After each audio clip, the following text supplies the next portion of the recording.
The cheers of London had long since faded into memory. Weeks after leaving the familiar shores of Britain, HMS Erebus and HMS Terror sailed steadily north through the cold waters of the North Atlantic. Each passing day carried them farther from civilization and deeper into a world that seemed untouched by time itself. The green coastline of Europe disappeared behind the horizon, replaced by an endless ocean where only towering waves, drifting fog, and distant seabirds accompanied the expedition. The men still laughed together on deck, but there was a subtle realization spreading among them. They were now entering a place where no rescue could ever reach them if something went wrong. As July approached, the sea itself began to transform. Massive icebergs appeared without warning through the morning mist, their white cliffs glowing beneath the pale Arctic sun. Some stood higher than cathedrals, while others drifted silently like frozen mountains across the water. The sailors gathered along the rails to admire their beauty, unaware that these magnificent giants were only the first warning of what lay ahead. Every iceberg had broken away from an ancient glacier somewhere far to the north, silently carrying with it the message that the Arctic never surrendered its territory without a fight. The temperature dropped noticeably with every passing day. The breeze that had once felt refreshing now bit through heavy wool coats like invisible needles. Frost collected along the ship's railings before sunrise, and buckets left on deck froze into solid blocks of ice overnight. Even the strongest sailors found themselves pulling their collars tighter around their necks as they stood watch during the long northern evenings. Yet morale remained remarkably high. Captain Sir John Franklin walked the decks every morning with calm confidence, greeting officers and ordinary sailors alike. His reassuring smile became a symbol of stability. Many of the younger crew members had never ventured so far north before, and Franklin's quiet certainty convinced them that every obstacle could be overcome. Commander James Fitzjames joked with the officers during meals, while Captain Francis Crozier studied charts in silence, his experienced eyes constantly comparing reality with the incomplete maps spread across his table. Unlike many aboard the expedition, Crozier understood that Arctic maps were often little more than educated guesses. Entire coastlines had never been surveyed. Islands appeared where none existed, while dangerous channels remained completely unknown. Every mile westward forced the expedition into territory where certainty disappeared and instinct became just as valuable as science. By early July 1845, the ships finally reached Disco Bay, Greenland. To the exhausted crew, it felt like arriving at the final outpost of humanity. Dark volcanic cliffs rose sharply above the icy water, while scattered Inuit settlements and small Danish trading stations clung stubbornly to the rocky coastline. Beyond this place, there would be no more ports, no more supply ships, and no more connection with the civilized world. Here, the expedition received its final provisions. Barrels of fresh water were rolled aboard. Hundreds of tons of coal disappeared into the holds. Fresh livestock was slaughtered, salted, and carefully packed away for the coming years. Every available corner of the ships filled with supplies. The Admiralty had planned for almost every imaginable hardship, believing that 3 years' worth of food and equipment would make the expedition virtually self-sufficient. The decks bustled with activity from sunrise until late evening. Sailors hauled crates using thick hemp ropes, while officers checked inventories line by line. Blacksmiths repaired worn fittings. Carpenters reinforced storage compartments. Every man understood that once they departed Greenland, there would be no opportunity to replace anything that broke. But the most important task took place in complete silence. One by one, officers and sailors sat down inside the warmly lit wardroom to write letters home. Pens scratched slowly across thick paper as men searched for the right words. Some wrote to wives they had married only months before. Others wrote to aging parents. Some addressed children who would barely remember their fathers by the time the expedition returned. Nearly every letter carried the same reassuring message. Do not worry about me. We are well supplied. Sir John Franklin is an excellent commander. The voyage is safer than people imagine. Not one of those men knew they were writing what would become their final words to the people they loved. Lieutenant Henry Le Vescant described the breathtaking beauty of the Arctic landscape, comparing floating icebergs to marble cathedrals. Commander Fitzjames enthusiastically praised the discipline of the crew and confidently predicted a successful return within 2 years. Their optimism seemed genuine. There was little fear in their writing, only excitement, pride, and anticipation. On July 12th, the transport vessel Barreto Jr. prepared to leave.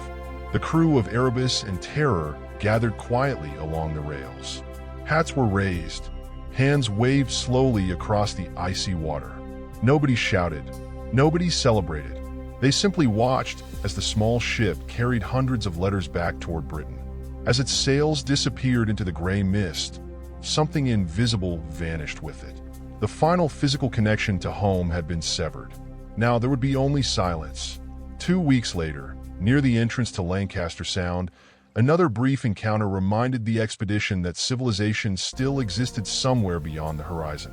2 British whaling ships, the Prince of Wales and the Enterprise, were waiting for openings in the drifting pack ice. Their captains approached Franklin's expedition and were warmly welcomed aboard HMS Erebus. The officers shared dinner, exchanged observations about weather conditions, and discussed the unusually favorable state of the Arctic ice that season. Captain Dannett later remembered Franklin as relaxed, cheerful, and completely confident. There was no sign of anxiety, no hint of uncertainty. To everyone present, the Northwest Passage seemed almost within reach. When the meeting ended, the whaling ships slowly turned south toward home. The crews looked back one final time. Against the pale Arctic twilight stood HMS Erebus and HMS Terror, anchored beside a towering iceberg, their 3 tall masts rising proudly above the frozen sea. It was a peaceful image, an unforgettable image, and although no one realized it then, it would become one of the most haunting moments in the history of exploration.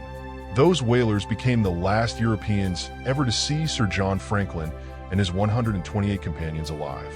Ahead of the expedition stretched Lancaster Sound, a maze of hidden channels, shifting sea ice, and unexplored islands that had swallowed countless dreams before them.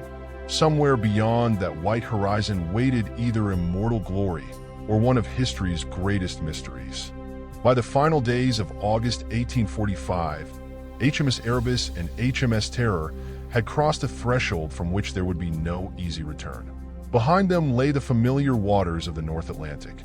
Ahead stretched a labyrinth of frozen channels, towering cliffs, and drifting sea ice that had defeated generations of explorers before them.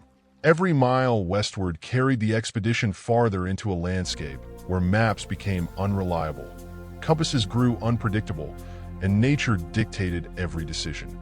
At first, fortune appeared to favor Sir John Franklin.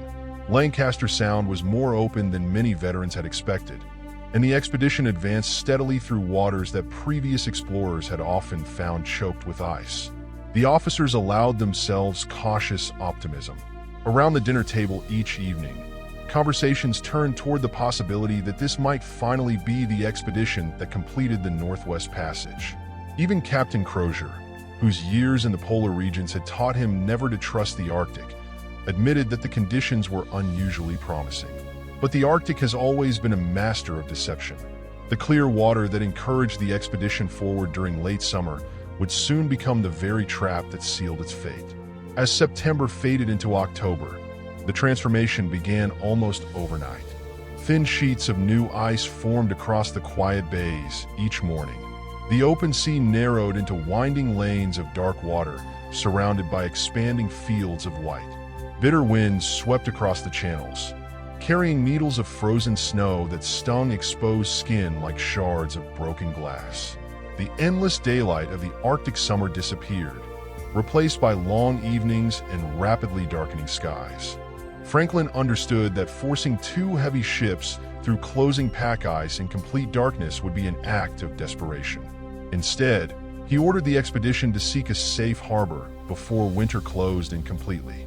The chosen refuge was Beechey Island. To the eye, Beechey Island looked almost lifeless. It was a barren landscape of frozen gravel, pale limestone, and low rocky ridges stretching into an endless gray sea. No forests softened the horizon. No birds sang overhead. Only the distant crack of shifting glaciers interrupted the overwhelming silence. Yet for the expedition, this desolate island offered something invaluable, a sheltered anchorage where the ships could survive the coming winter. Within days, HMS Erebus and HMS Terror ceased to be ocean-going vessels. They became floating fortresses. The great sails were carefully lowered, folded, and packed away below deck. Heavy canvas coverings were stretched across the upper decks to shield the crew from snow and relentless Arctic winds. Snow itself became a construction material as the sailors piled it high against the hulls, creating thick, insulating walls that helped preserve precious warmth inside the ships. On shore, another transformation was underway. Working with disciplined efficiency, the crew constructed storage buildings, workshops, scientific observation stations, and a forge where damaged metal equipment could be repaired throughout the winter. Paths were cleared between the shoreline and the ships. Supply caches were organized with military precision. Every task followed a strict schedule designed to prevent idleness, the silent enemy of isolated expeditions. Inside the ships, life settled into an almost routine rhythm. Each morning began with inspections, followed by scientific observations, navigation lessons, maintenance work, and physical exercise. The officers understood that survival depended as much upon mental discipline as physical strength. Long months of darkness could slowly destroy even the healthiest minds if routine disappeared. The Admiralty had prepared for this. Both ships carried impressive libraries containing more than 2,000 books. Shelves overflowed with novels, scientific journals, poetry, geography, philosophy, and the latest works of Charles Dickens. Musical instruments filled the wardroom. The officers organized theatrical performances, public readings, lectures, and concerts. Laughter often echoed through the lower decks while violent snowstorms raged outside. For visitors arriving unexpectedly, the expedition would have appeared remarkably comfortable. Warm meals were served daily. The heating system kept many cabins surprisingly livable. Men played cards, studied navigation, and wrote journals describing the extraordinary landscape surrounding them. It almost felt civilized, but civilization inside the ships depended entirely upon supplies sealed deep within the holds. And among those supplies waited a danger no one could see. Each day, the cooks opened dozens of freshly sealed tins of preserved meat and soup. The food looked perfectly wholesome. It smelled normal. It tasted no different from preserved rations served elsewhere in the Royal Navy. Every meal reassured the crew that modern science had conquered one of history's greatest maritime challenges: how to preserve fresh food for years at sea. What nobody aboard realized was that the rushed manufacturing process had contaminated thousands of those tins with lead. Tiny particles dissolved into every serving, every breakfast, every supper. Every bowl of hot broth consumed during the long polar night introduced another invisible dose into the men's bodies.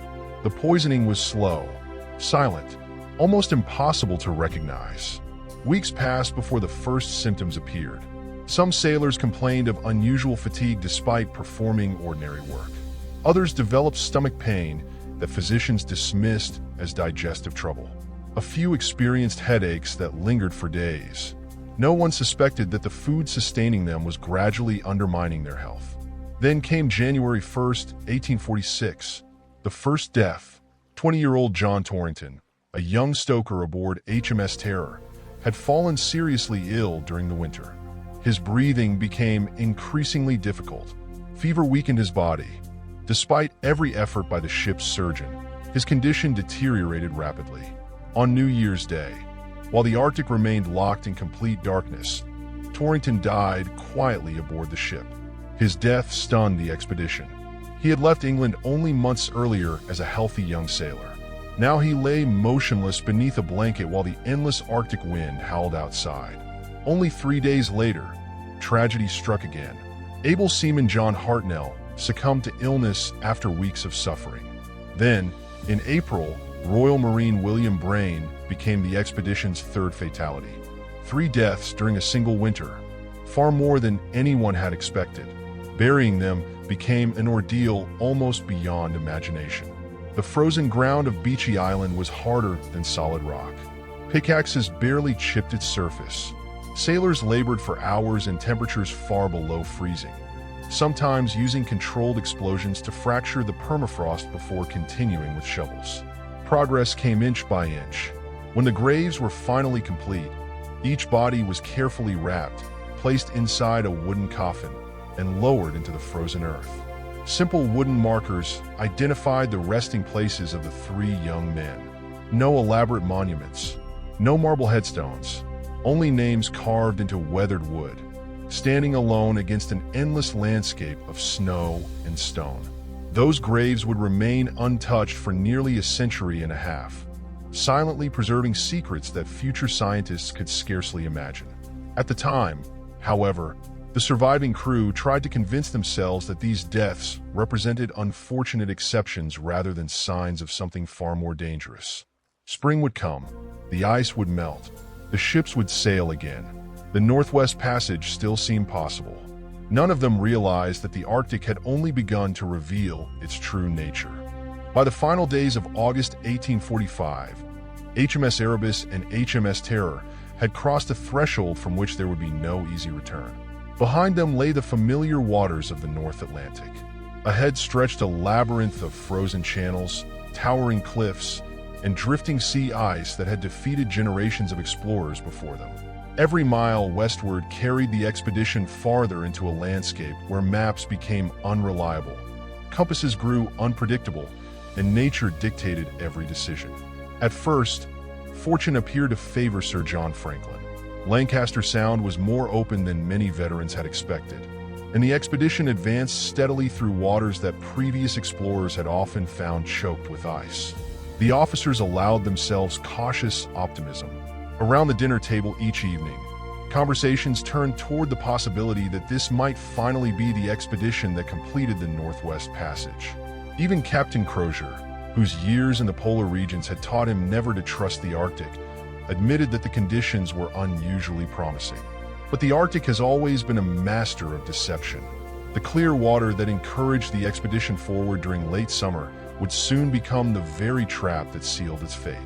As September faded into October, the transformation began almost overnight. Thin sheets of new ice formed across the quiet bays each morning. The open sea narrowed into winding lanes of dark water, surrounded by expanding fields of white. Bitter winds swept across the channels, carrying needles of frozen snow that stung exposed skin like shards of broken glass. The endless daylight of the Arctic summer disappeared, replaced by long evenings and rapidly darkening skies. Franklin understood that forcing two heavy ships through closing pack ice in complete darkness would be an act of desperation. Instead, he ordered the expedition to seek a safe harbor before winter closed in completely. The chosen refuge was Beachy Island. To the eye, Beachy Island looked almost lifeless. It was a barren landscape of frozen gravel, pale limestone, and low rocky ridges stretching into an endless gray sea. No forests softened the horizon. No birds sang overhead. Only the distant crack of shifting glaciers interrupted the overwhelming silence. Yet for the expedition, this desolate island offered something invaluable, a sheltered anchorage where the ships could survive the coming winter. Within days, HMS Erebus and HMS Terror ceased to be ocean-going vessels. They became floating fortresses. The great sails were carefully lowered, folded, and packed away below deck. Heavy canvas coverings were stretched across the upper decks to shield the crew from snow and relentless Arctic winds. Snow itself became a construction material as the sailors piled it high against the hulls, creating thick, insulating walls that helped preserve precious warmth inside the ships. On shore, another transformation was underway. Working with disciplined efficiency, the crew constructed storage buildings, workshops, scientific observation stations, and a forge where damaged metal equipment could be repaired throughout the winter.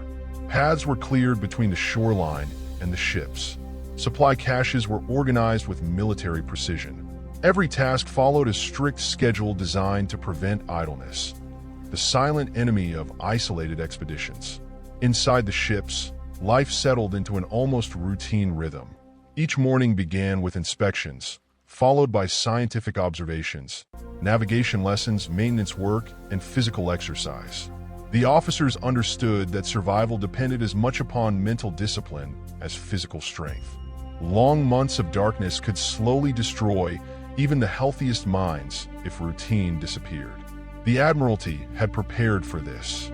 Both ships carried impressive libraries containing more than 2,000 books. Shelves overflowed with novels, scientific journals, poetry, geography, philosophy, and the latest works of Charles Dickens. Musical instruments filled the wardroom. The officers organized theatrical performances, public readings, lectures, and concerts. Laughter often echoed through the lower decks while violent snowstorms raged outside.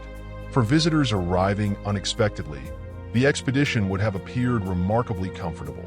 Warm meals were served daily. The heating system kept many cabins surprisingly livable. Men played cards, studied navigation, and wrote journals describing the extraordinary landscape surrounding them. It almost felt civilized, but civilization inside the ships depended entirely upon supplies sealed deep within the holds. And among those supplies waited a danger no one could see. Each day, the cooks opened dozens of freshly sealed tins of preserved meat and soup. The food looked perfectly wholesome. It smelled normal. It tasted no different from preserved rations served elsewhere in the Royal Navy. Every meal reassured the crew that modern science had conquered one of history's greatest maritime challenges: how to preserve fresh food for years at sea. What nobody aboard realized was that the rushed manufacturing process had contaminated thousands of those tins with lead. Tiny particles dissolved into every serving, every breakfast, every supper. Every bowl of hot broth consumed during the long polar night introduced another invisible dose into the men's bodies. The poisoning was slow, silent, almost impossible to recognize. Weeks passed before the first symptoms appeared. Some sailors complained of unusual fatigue despite performing ordinary work. Others developed stomach pain that physicians dismissed as digestive trouble. A few experienced headaches that lingered for days. No one suspected that the food sustaining them was gradually undermining their health. Then came January 1st, 1846. The first death. 20-year-old John Torrington, a young stoker aboard HMS Terror, had fallen seriously ill during the winter. His breathing became increasingly difficult. Fever weakened his body. Despite every effort by the ship's surgeon, his condition deteriorated rapidly. On New Year's Day, while the Arctic remained locked in complete darkness, Torrington died quietly aboard the ship. His death stunned the expedition. He had left England only months earlier as a healthy young sailor. Now he lay motionless beneath a blanket while the endless Arctic wind howled outside. Only 3 days later, tragedy struck again. Able seaman John Hartnell succumbed to illness after weeks of suffering. Then, in April, Royal Marine William Braine became the expedition's third fatality. 3 deaths during a single winter, far more than anyone had expected. Burying them became an ordeal almost beyond imagination. The frozen ground of Beachy Island was harder than solid rock. Pickaxes barely chipped its surface. Sailors labored for hours in temperatures far below freezing, sometimes using controlled explosions to fracture the permafrost before continuing with shovels. Progress came inch by inch. When the graves were finally complete, each body was carefully wrapped, placed inside a wooden coffin, and lowered into the frozen earth. Simple wooden markers identified the resting places of the 3 young men. No elaborate monuments, no marble headstones, only names carved into weathered wood, standing alone against an endless landscape of snow and stone. Those graves would remain untouched for nearly a century and a half, silently preserving secrets that future scientists could scarcely imagine. At the time, however, the surviving crew tried to convince themselves that these deaths represented unfortunate exceptions rather than signs of something far more dangerous. Spring would come, the ice would melt, the ships would sail again.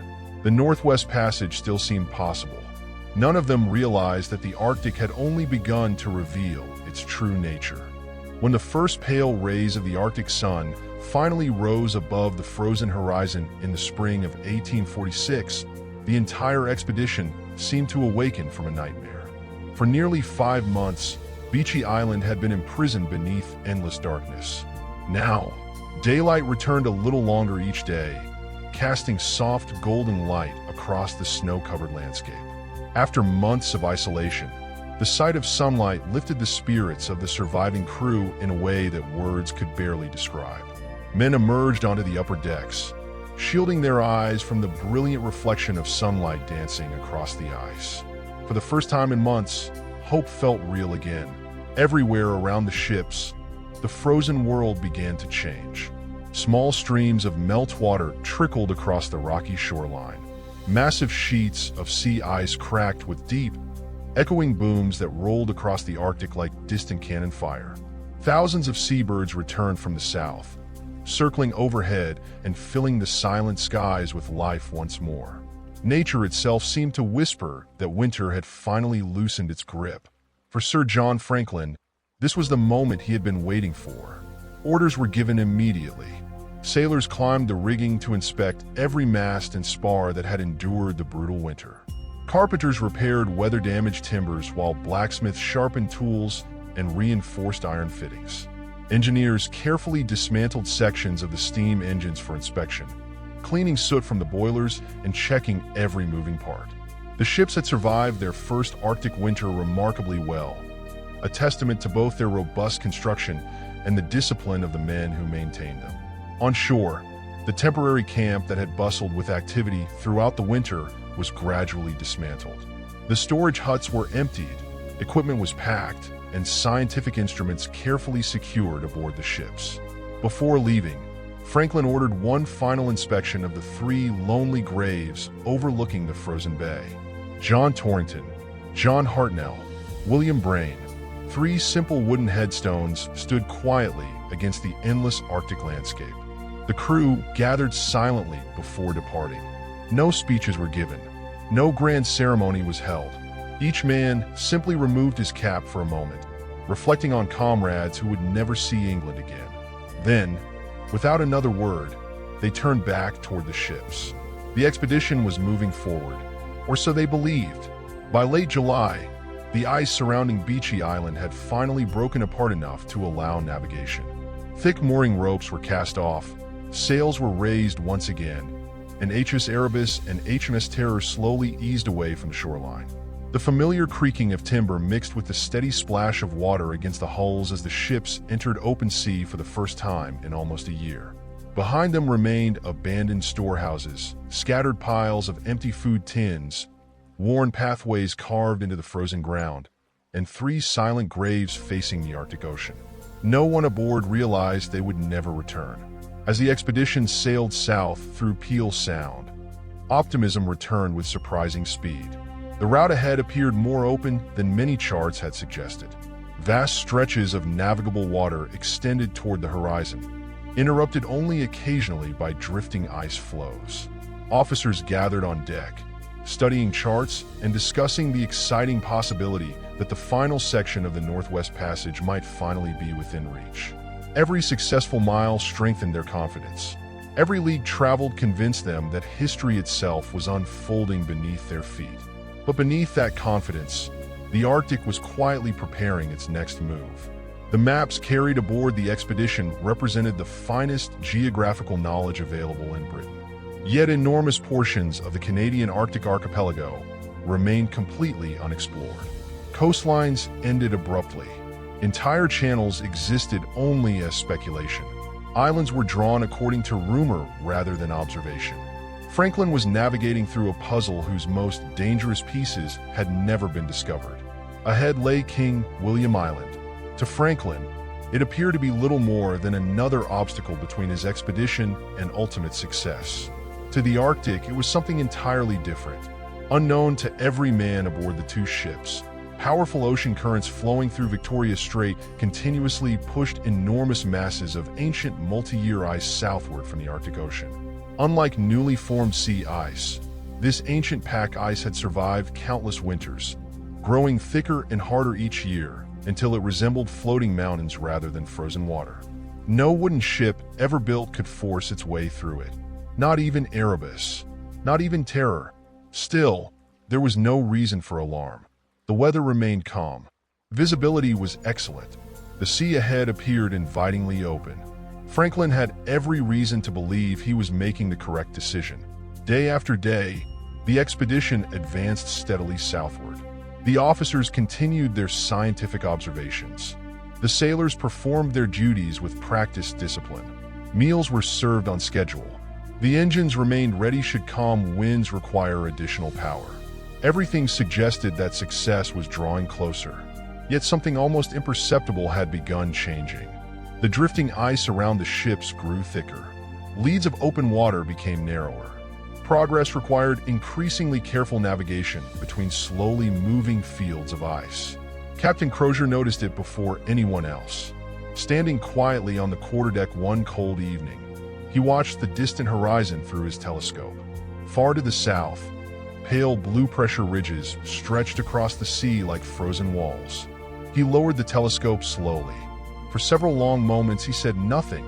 His years in the Arctic had taught him to recognize warning signs invisible to less experienced eyes. The sea was closing, not dramatically, not suddenly, but steadily, almost patiently. Nature was gathering its strength. And somewhere beyond those shimmering white ridges, an invisible trap was waiting to close around Britain's greatest polar expedition. None of the men aboard could yet imagine that within weeks, both ships would stop moving forever. By the first week of September 1846, the Arctic no longer resembled the place that had welcomed the expedition only weeks earlier.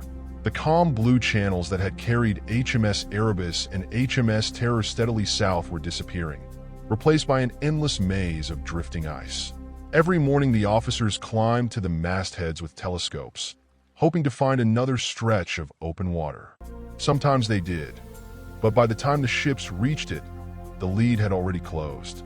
It was as though the ocean itself was slowly breathing, opening just long enough to tempt them forward before sealing shut again. Sir John Franklin remained determined. He had not come this far to retreat.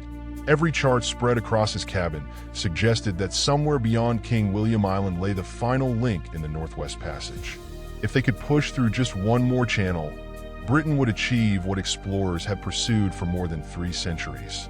His officers trusted his judgment.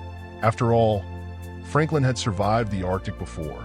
If anyone could guide them through this frozen labyrinth, surely it was him. But Captain Francis Crozier felt a growing unease he could not ignore. Standing on the quarterdeck late one evening, he watched enormous slabs of ancient ice drifting silently south from the distant McClintock Channel. Unlike the thin, seasonal ice the expedition had encountered before, these were immense masses that had survived countless winters. Their edges rose several feet above the sea, scarred by decades of crushing pressure. Crozier understood something that few others appreciated. When these giants collided, they could imprison even the strongest ship ever built. On the morning of September 12, 1846, the temperature fell sharply. The wind disappeared. An unnatural silence settled across Victoria Strait. The sails hung motionless. Not even the seabirds could be heard. At first, the crew welcomed the calm. Without heavy waves, navigation became easier. But within hours, men standing along the bow noticed something unsettling. Thin sheets of fresh ice began spreading across the water with astonishing speed. Small floating fragments drifted together, touching one another before freezing into a single solid surface. By afternoon, the narrow channel surrounding the ships had shrunk dramatically. The engineers prepared the steam engines. Coal was shoveled into the boilers. Thick black smoke poured from the funnels. Moments later, the propellers began turning beneath the sterns, churning the icy water into white foam. Slowly, both ships pushed forward against the growing resistance. For a brief moment, it seemed they might escape. Then came the sound. A deep, thunderous crack echoed across the frozen sea. From every direction, vast fields of pack ice began moving toward one another. The open water vanished. The ships slowed, then stopped. Completely. Orders echoed across both vessels as sailors rushed to adjust sails and engines. More coal was thrown into the furnaces. The propellers strained with every ounce of power they could produce.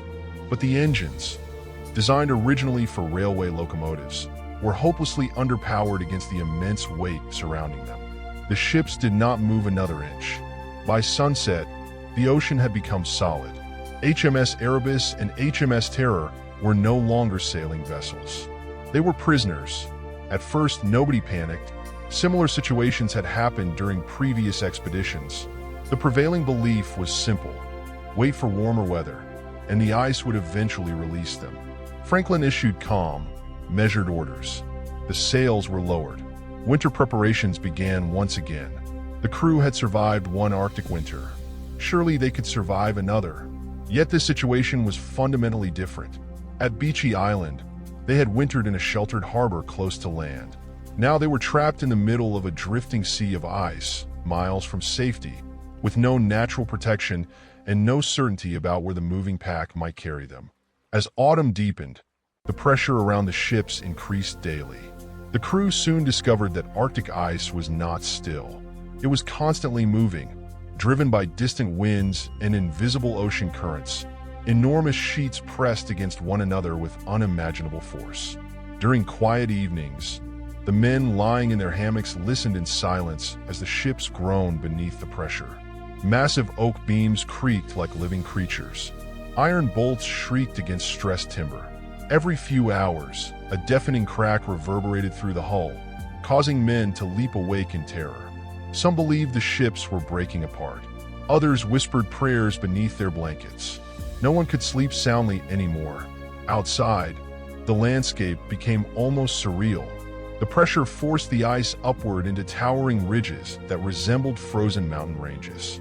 Some stood 20 feet high, their jagged blue walls stretching for miles across the horizon. What had once been a relatively flat ocean now looked like the shattered remains of another world. The days grew shorter, then shorter still. By November, darkness returned. For the second time, the Arctic swallowed the expedition beneath months of endless night. Inside the ships, routine continued with remarkable discipline. Meals were served. Scientific observations were recorded. Religious services were held every Sunday. Musical evenings and theatrical performances attempted to lift morale. Franklin insisted that normality must be preserved at all costs. But beneath that appearance of order, invisible changes were spreading through the crew. More men complained of persistent exhaustion. Others suffered crippling stomach pains that left them unable to work.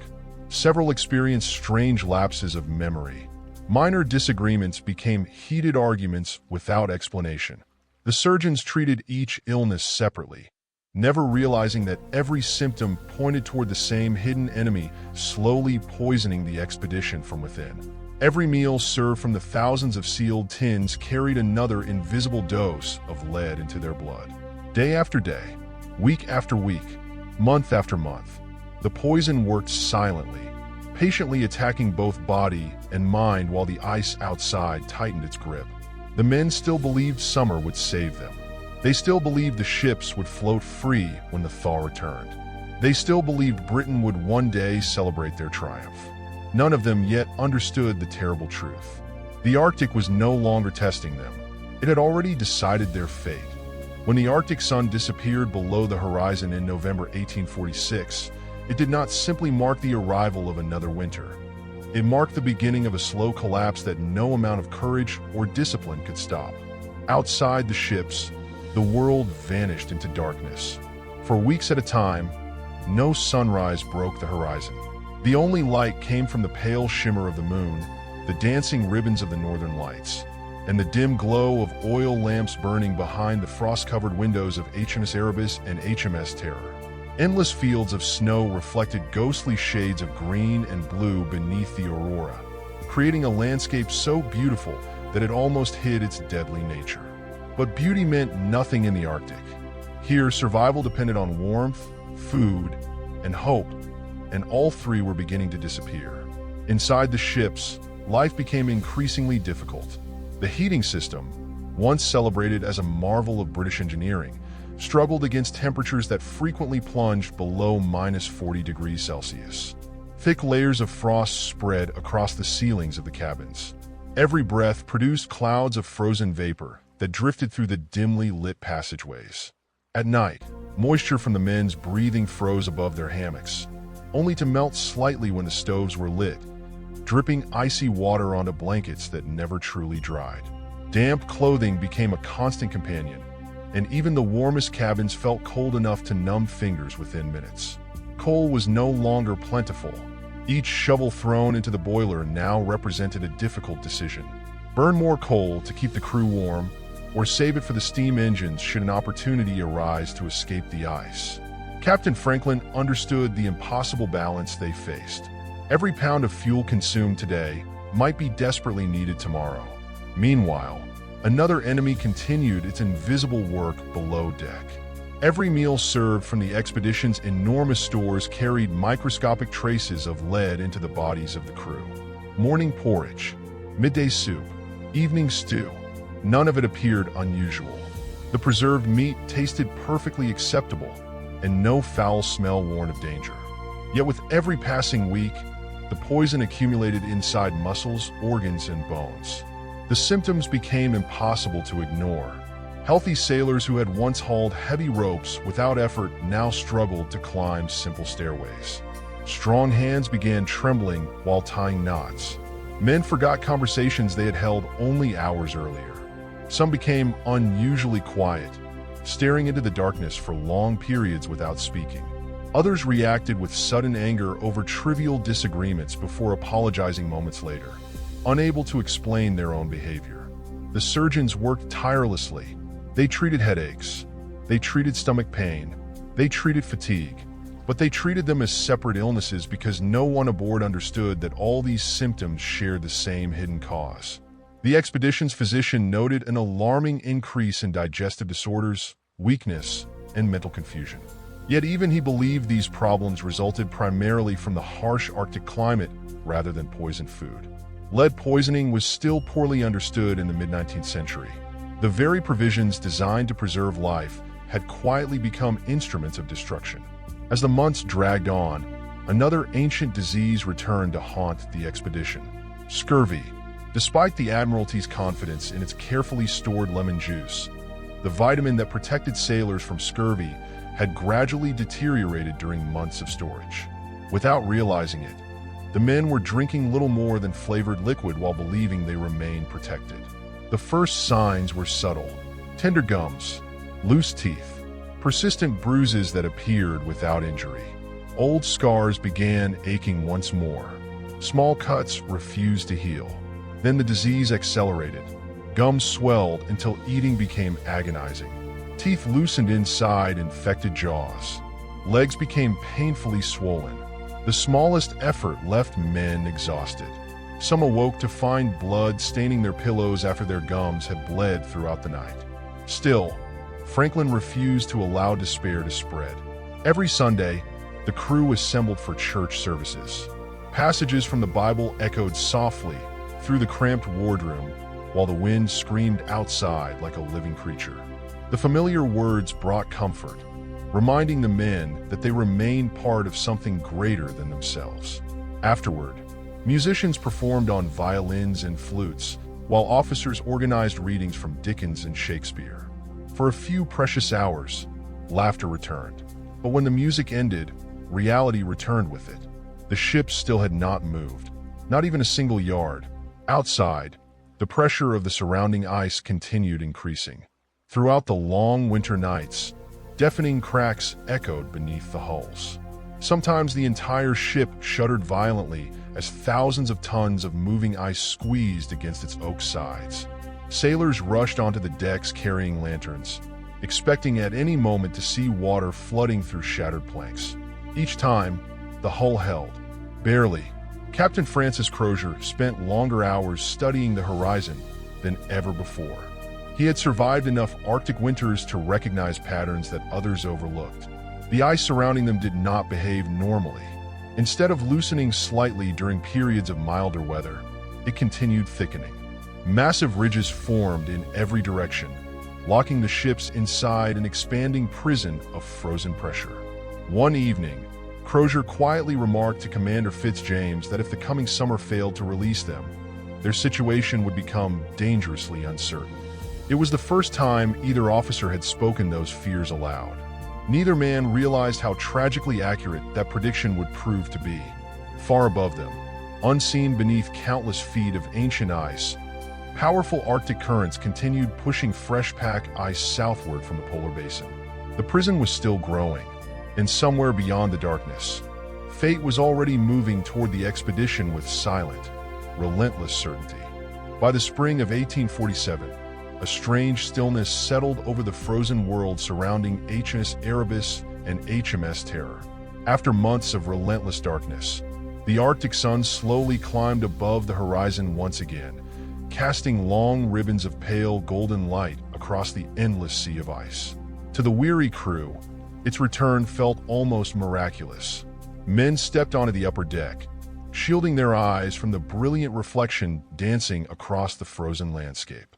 After another brutal winter, many believed this was the beginning of their escape. Hope returned quietly, not because their situation had improved, but because human beings have an extraordinary ability to believe tomorrow will be better than today. Captain Sir John Franklin shared that hope. Although visibly older and physically weaker than when the expedition had left England, he continued carrying himself with the calm dignity that had earned the admiration of his officers. Each morning he walked the decks, speaking softly with sailors, asking about repairs, inspecting supplies, and reassuring everyone that patience remained their greatest ally. Few men realized how much his own strength had begun to fade beneath that composed exterior. As the daylight lengthened, Franklin ordered several sledging parties onto the surrounding ice to conduct scientific observations and search for possible routes once navigation resumed. Among those officers was Lieutenant Graham Gore, a capable young naval officer respected for both his discipline and determination. On May 24, 1847, Gore received a routine assignment. Accompanied by mate Charles Desvaux and several sailors, he traveled across the frozen surface toward a stone cairn that had been built years earlier by Sir James Clark Ross during an earlier Arctic expedition. Hidden inside the cairn was a metal cylinder intended for leaving official messages, a standard Admiralty procedure that allowed future expeditions to trace one another's movements. After hours of exhausting travel over broken pressure ridges and wind-carved snow, Gore finally reached the lonely pile of stones. The Arctic around him was almost unnervingly silent. No birds, no animals, only the faint whistle of cold wind crossing the frozen landscape. Removing the pre-printed Admiralty form from his satchel, Gore carefully filled in the expedition's latest report. His handwriting remained neat despite the freezing temperature. He recorded their position. He noted that both ships had successfully wintered in the ice. Then, almost casually, he added four simple words, "All well." To Graham Gore, those words probably seemed perfectly reasonable. The ships were trapped, certainly. 3 men had died during the first winter. But the expedition remained disciplined. Supplies still appeared sufficient. The officers believed the coming summer would free them. There was no reason to alarm anyone who might someday discover the message. Gore rolled the paper tightly, placed it inside the metal cylinder, sealed the container, then carefully returned it to the stone cairn. With that quiet act completed, he and his party began the long journey back toward the ships. None of them realized they had just written one of the most heartbreaking sentences in the history of exploration. Because by the time another human being would read those words, almost everyone who had believed them would already be dead. Back aboard Erebus, the expedition continued preparing for what everyone hoped would be a successful departure. Engineers inspected the steam machinery yet again. Carpenters repaired cracked beams weakened by months of crushing ice pressure. Blacksmiths sharpened tools. Officers recalculated navigation routes using every observation gathered since the previous summer. Everything depended upon one simple event. The ice had to melt.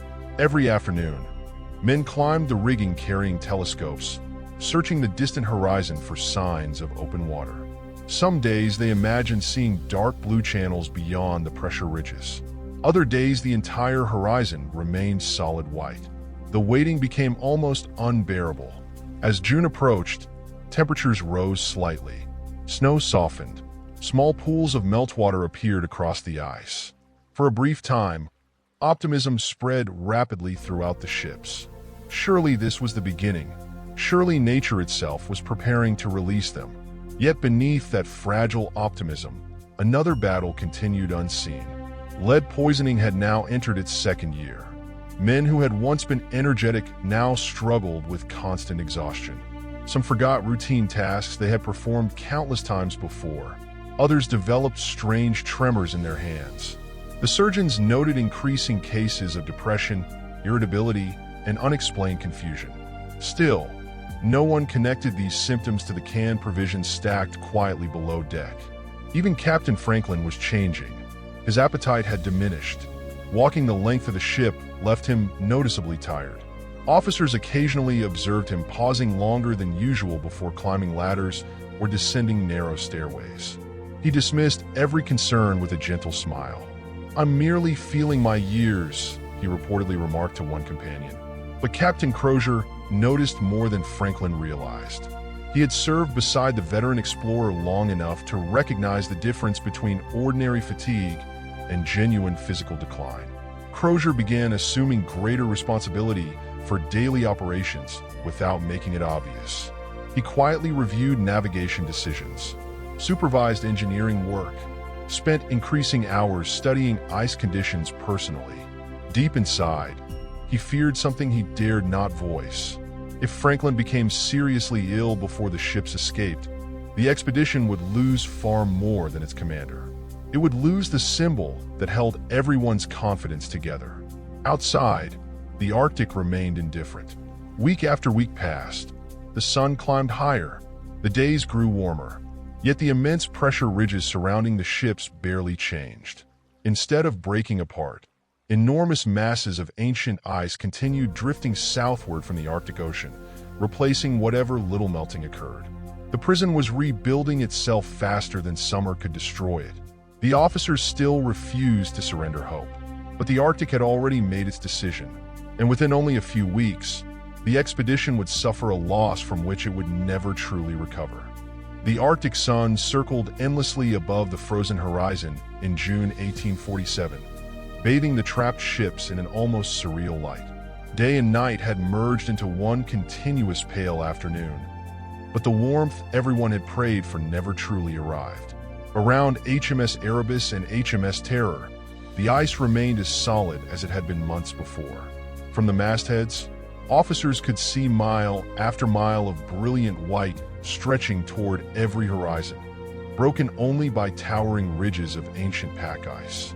There were no open channels, no moving water, no sign that nature intended to release its grip. Inside the ships, however, another struggle was unfolding, one far more personal than the battle against the ice. Sir John Franklin had become noticeably weaker. The officers tried not to speak about it openly, but everyone saw the change. The energetic commander who had confidently inspected every corner of the ships now spent longer hours inside his cabin. Simple walks across the deck left him breathing heavily. Meals often returned untouched. His face appeared thinner than anyone remembered, while the deep lines around his eyes seemed carved by exhaustion rather than age. The expedition surgeon did everything he could. He prescribed rest. He adjusted Franklin's diet. He offered every treatment available to 19th century medicine. But none of them understood that Franklin's body had spent nearly 2 years fighting a silent enemy hidden inside the expedition's food supply. Lead poisoning, scurvy, extreme cold, constant psychological strain.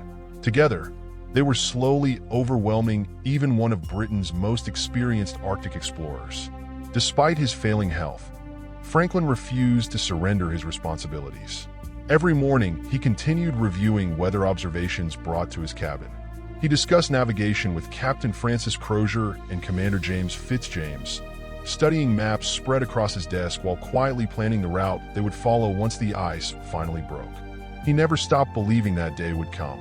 His optimism became the emotional anchor holding the expedition together. If Franklin still believed they would escape, then perhaps everyone else could believe it too. But nature rarely grants warnings before delivering its final blow. On the morning of June 11th, 1847, unusual silence surrounded the commander's cabin. Normally, Officers visited Franklin shortly after breakfast to discuss the day's work. This morning, the door remained closed. When the surgeon finally entered, he immediately understood. Sir John Franklin lay motionless in his bunk. The commander of Britain's greatest Arctic expedition had died quietly during the night. He was 61 years old. No dramatic final speech echoed through the cabin. No heroic last command inspired the crew. Only silence. For several long minutes, no one spoke. The news spread slowly from officer to officer before reaching the sailors below deck. Many refused to believe it. Franklin had become more than a commander. He represented certainty, leadership, experience, faith. Now, without warning, that foundation had disappeared. The atmosphere aboard both ships changed instantly. Conversations became whispers. Laughter vanished. Even routine work seemed strangely hollow. For the first time since leaving England, many men privately wondered whether they would ever see home again. A funeral had to be arranged, but the Arctic offered no cemetery. The frozen ground surrounding the ships was harder than solid stone, making burial impossible.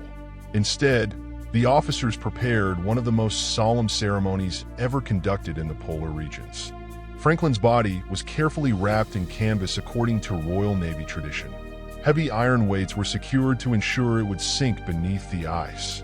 The crew assembled silently on the frozen surface beside the ship, while the chaplain's prayers drifted into the bitter Arctic wind. Captain Francis Crozier stood quietly beside the body. Every officer present removed his hat. No one moved. No one spoke.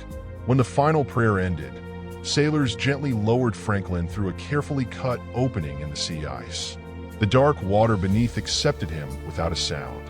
Within seconds, Britain's most famous Arctic explorer disappeared forever into the freezing depths of Victoria Strait. No grave marked the place. No monument identified where he rested.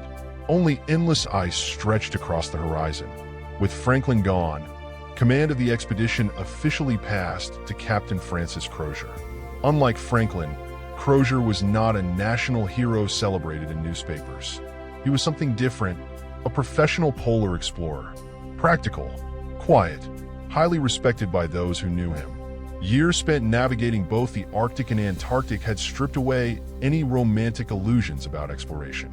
Crozier understood that survival depended not upon optimism, but upon accepting reality, even when reality became terrifying.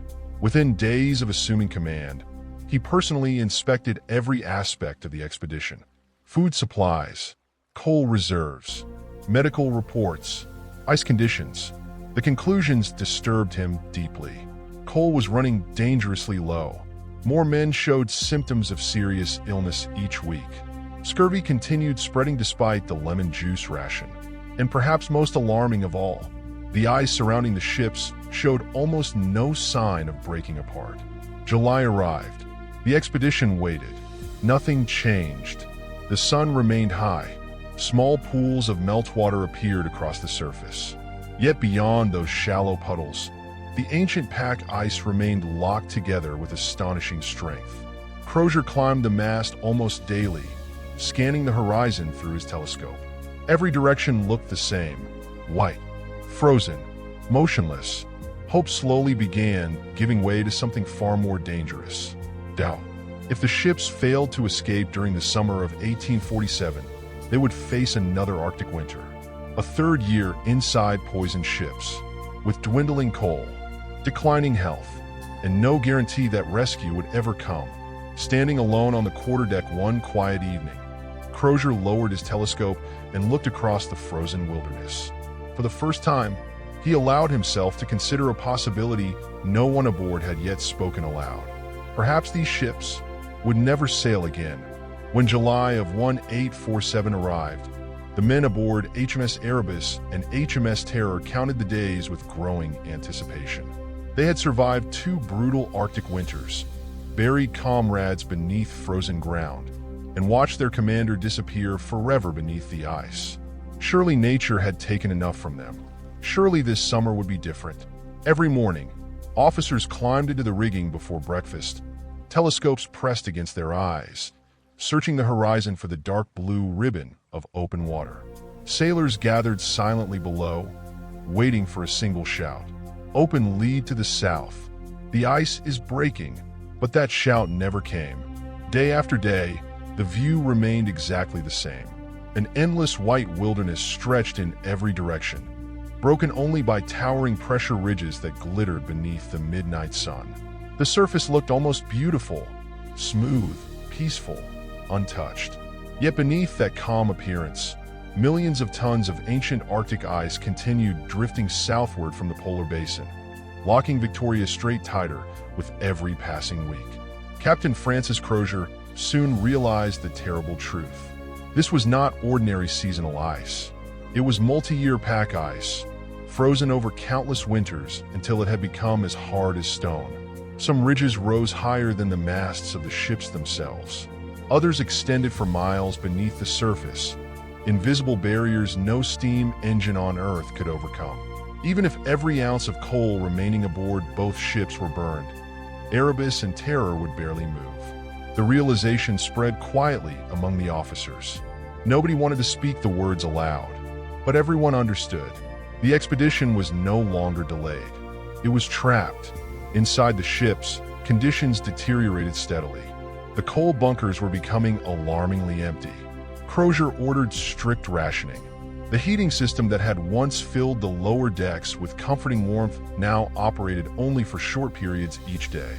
At night, the temperature inside the cabins dropped so low that water froze inside drinking cups. Blankets became stiff with frost. Ink froze inside bottles unless they were kept close to the body. The men adapted because sailors always adapted. They wore extra layers. They slept fully dressed. They laughed less, spoke less, dreamed less. But no amount of determination could stop the slow destruction occurring inside their bodies. For nearly 2 years, every meal had delivered another dose of lead. By now, its effects had become unmistakable. Men forgot simple instructions they had followed for years. Experienced sailors struggled to remember familiar knots. Strong hands shook uncontrollably while writing in journals. Some officers found themselves staring at charts without remembering why they had entered the cabin. The expedition surgeon became increasingly concerned. He noticed something even more disturbing. The illnesses were no longer isolated. Almost everyone aboard showed symptoms: fatigue, severe abdominal pain, persistent headaches, mood swings, depression, confusion. The crew was deteriorating together, as though an invisible sickness had spread through both ships. Then scurvy struck with renewed force. The preserved lemon juice had lost nearly all of its protective value. Without fresh meat or natural sources of vitamin C, the men's bodies slowly began consuming themselves. Gums swelled until eating became torture. Teeth loosened inside infected jaws. Old wounds reopened without explanation. Bruises appeared beneath the skin after the slightest movement. Leg muscles weakened so severely that climbing the ladders between decks became exhausting. Even healthy-looking sailors carried hidden injuries within them. Yet the Royal Navy's discipline endured. Crozier refused to allow hopelessness to replace routine. Each morning still began with inspections. Weather observations continued. Scientific measurements were carefully recorded. Church services filled the Sundays. Books circulated through the library. Musicians played whenever strength allowed. Normality became an act of resistance against despair. But during the quiet hours of night, whispers spread through the lower decks. Some sailors wondered whether rescue ships might already be searching. Others feared Britain believed them safely sailing toward the Pacific. A few admitted something no one had dared consider before. What if nobody ever finds us? No officer answered, because none of them knew. As August 1847 slipped away, the Arctic delivered its final verdict. Instead of melting, fresh ice began forming once again. Thin sheets spread across the remaining pools of open water. Cold winds returned from the north. The brief Arctic summer was ending, without ever truly beginning. Captain Crozier stood alone on the quarterdeck one evening, watching the first snowfall drift gently across the frozen sea. He needed no telescope, no charts, no calculations. He already understood what the new ice meant. They would endure another winter, a third, perhaps their last. Somewhere deep below the decks, untouched stacks of perfectly sealed food tins still promised survival. The men trusted them completely. They had no idea that every comforting meal carried the poison, pushing them one step closer to disaster. And before the next spring arrived, death would begin visiting the expedition far more often than anyone could imagine. The Arctic winter returned with terrifying speed.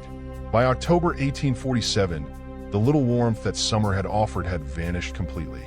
Snow once again buried the decks of HMS Erebus and HMS Terror, while violent winds screamed across Victoria Strait, piling fresh drifts against the motionless hulls. The sea that had imprisoned the expedition for more than a year froze harder than ever before, sealing every hope of escape beneath another layer of ancient ice. For the third time, darkness swallowed the expedition. This winter felt different, not because the cold had grown worse, because the men themselves had changed. The cheerful conversations that once echoed through the lower decks had almost disappeared. Card games ended early. The ship's musicians rarely opened their instrument cases anymore. Even the theatrical performances that had once filled the wardroom with laughter quietly stopped altogether. Silence had become the loudest sound aboard both ships. Captain Francis Crozier noticed it every day. He walked slowly through the cramped passageways, greeting sailors by name, but many responded with little more than tired smiles. Faces that had once carried excitement now looked pale and gaunt beneath thick beards. Uniforms hung loosely on bodies that had steadily lost weight over 2 relentless years. The Arctic was no longer merely testing their endurance. It was consuming them. Medical reports grew increasingly alarming. The expedition's surgeon recorded more illnesses each week than he could effectively treat. Men complained of severe weakness in their legs. Others experienced numbness in their hands so intense they could barely grip tools. Several sailors collapsed while performing ordinary duties, unable to explain why their strength had suddenly disappeared. The officers searched desperately for answers. Was it the cold, scurvy, exhaustion, poor ventilation? None of their theories fully explained what they were witnessing. Only history, more than a century later, would reveal the truth hidden inside the preserved food they trusted every single day. Outside the ships, Crozier refused to surrender without gathering every possible piece of information. Throughout the winter, he organized small sledging patrols to explore the surrounding coastline whenever weather allowed. Wrapped in layers of heavy wool and animal skins, teams of sailors hauled supplies across the frozen sea, carefully mapping nearby islands and searching for signs of Inuit hunting camps. Sometimes they found abandoned stone shelters, sometimes old seal bones, occasionally distant footprints disappearing into the snow, proof that human beings could survive here. If they truly understood the Arctic, one afternoon, a patrol spotted several Inuit hunters watching silently from a distant ridge. Neither group approached the other. For several minutes, they simply observed one another across the frozen landscape. The Inuit eventually disappeared into the white horizon without speaking. The British sailors returned to the ships carrying only questions. Had those hunters been afraid, curious, or had they immediately recognized that these strangers were hopelessly unprepared for the world they had entered? Crozier wondered the same thing. Unlike many British officers, he respected the knowledge of the Inuit. Years earlier, he had seen firsthand how they traveled efficiently across the Arctic using lightweight sleds, layered animal clothing, and generations of survival experience. The Royal Navy had arrived with steam engines, iron fittings, scientific instruments, thousands of canned meals. The Inuit had arrived with understanding. Increasingly, Crozier feared that only one of those approaches truly belonged here. Meanwhile, supplies continued shrinking. Coal, lamp oil, fresh clothing, medical stores. Everything had to be rationed more carefully than ever before. The officers hid the full extent of the shortages from the crew, hoping to preserve morale. But sailors notice everything. They notice smaller meal portions. They notice colder cabins. They noticed lamps extinguished earlier each evening. Nobody complained aloud, but everyone understood. Resources were disappearing. Then came another devastating realization. Even if the ships somehow floated free next summer, many of the crew might no longer be physically capable of sailing them. Dozens of men were already too weak for heavy labor. Rigging two large naval vessels required healthy crews working together with perfect coordination. Crozier silently recalculated the numbers again and again. Every calculation reached the same conclusion. The expedition was running out of time. Late one evening, he gathered his senior officers inside the wardroom. Maps covered the large oak table. Candles flickered against the wooden walls as wind howled outside. For several minutes, no one spoke. Finally, Crozier broke the silence. If the ships remained trapped another summer, he paused. Every officer looked toward him. We must begin considering another course. Nobody asked what he meant, because everyone already knew. Leaving the ships, the very thought felt almost unimaginable. For every Royal Navy sailor, a ship represented safety, shelter, identity, discipline. Abandoning it meant stepping into one of the harshest environments on Earth with only what could be carried by hand. It would be the last option, the absolute last. But for the first time since the expedition had sailed from England, that option now sat silently upon the table, waiting. Outside, snow continued falling across the frozen Arctic. Inside, Britain's greatest polar expedition stood unknowingly at the edge of a decision that would become one of the most tragic moments in exploration history. Because within a few months, the order every sailor feared most would finally be given. The third Arctic winter dragged on with relentless cruelty. By January 1848, time itself seemed to lose meaning aboard HMS Erebus and HMS Terror. Days blended into weeks, and weeks disappeared into months. Outside, darkness still ruled the frozen world. The wind screamed endlessly across the pressure ridges, rattling the frozen rigging and making the ships groan like living creatures trapped beneath an impossible weight. Every sound reminded the crew that they remained prisoners of the Arctic. Inside the ships, survival had become a daily calculation. The coal bunkers were now nearly exhausted. Heating was restricted to only a few hours each day, forcing the crew to endure long nights wrapped in multiple blankets that offered little protection against the bitter cold. Frost covered the walls so thickly that it glittered in the dim lantern light like countless tiny crystals. Water froze inside cups, ink hardened inside bottles. Even breathing felt painful as the freezing air filled their lungs. Captain Francis Crozier spent every waking hour searching for solutions. He studied weather patterns. He examined ice reports. He recalculated food supplies. Again and again, he reached the same conclusion. The expedition could not continue like this forever. More men were falling ill every week. Some could barely stand without assistance. Others suffered constant pain that no medicine could relieve. The surgeons worked tirelessly, but they were fighting an enemy they could neither identify nor cure. Scurvy had spread throughout both crews. Lead poisoning continued its invisible destruction. Malnutrition slowly weakened even the healthiest sailors. The expedition still possessed food, but not the nutrition required to keep men alive indefinitely. Then came the spring. By March 1848, faint daylight finally returned to the Arctic. The men welcomed the sun with quiet smiles, but the excitement that had greeted previous springs was gone. Nobody rushed onto the deck to celebrate. Nobody spoke confidently about the ships breaking free.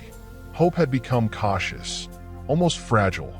Crozier immediately ordered reconnaissance patrols across the surrounding ice. Small sledging teams traveled for miles in every direction, searching desperately for signs that the sea might soon open.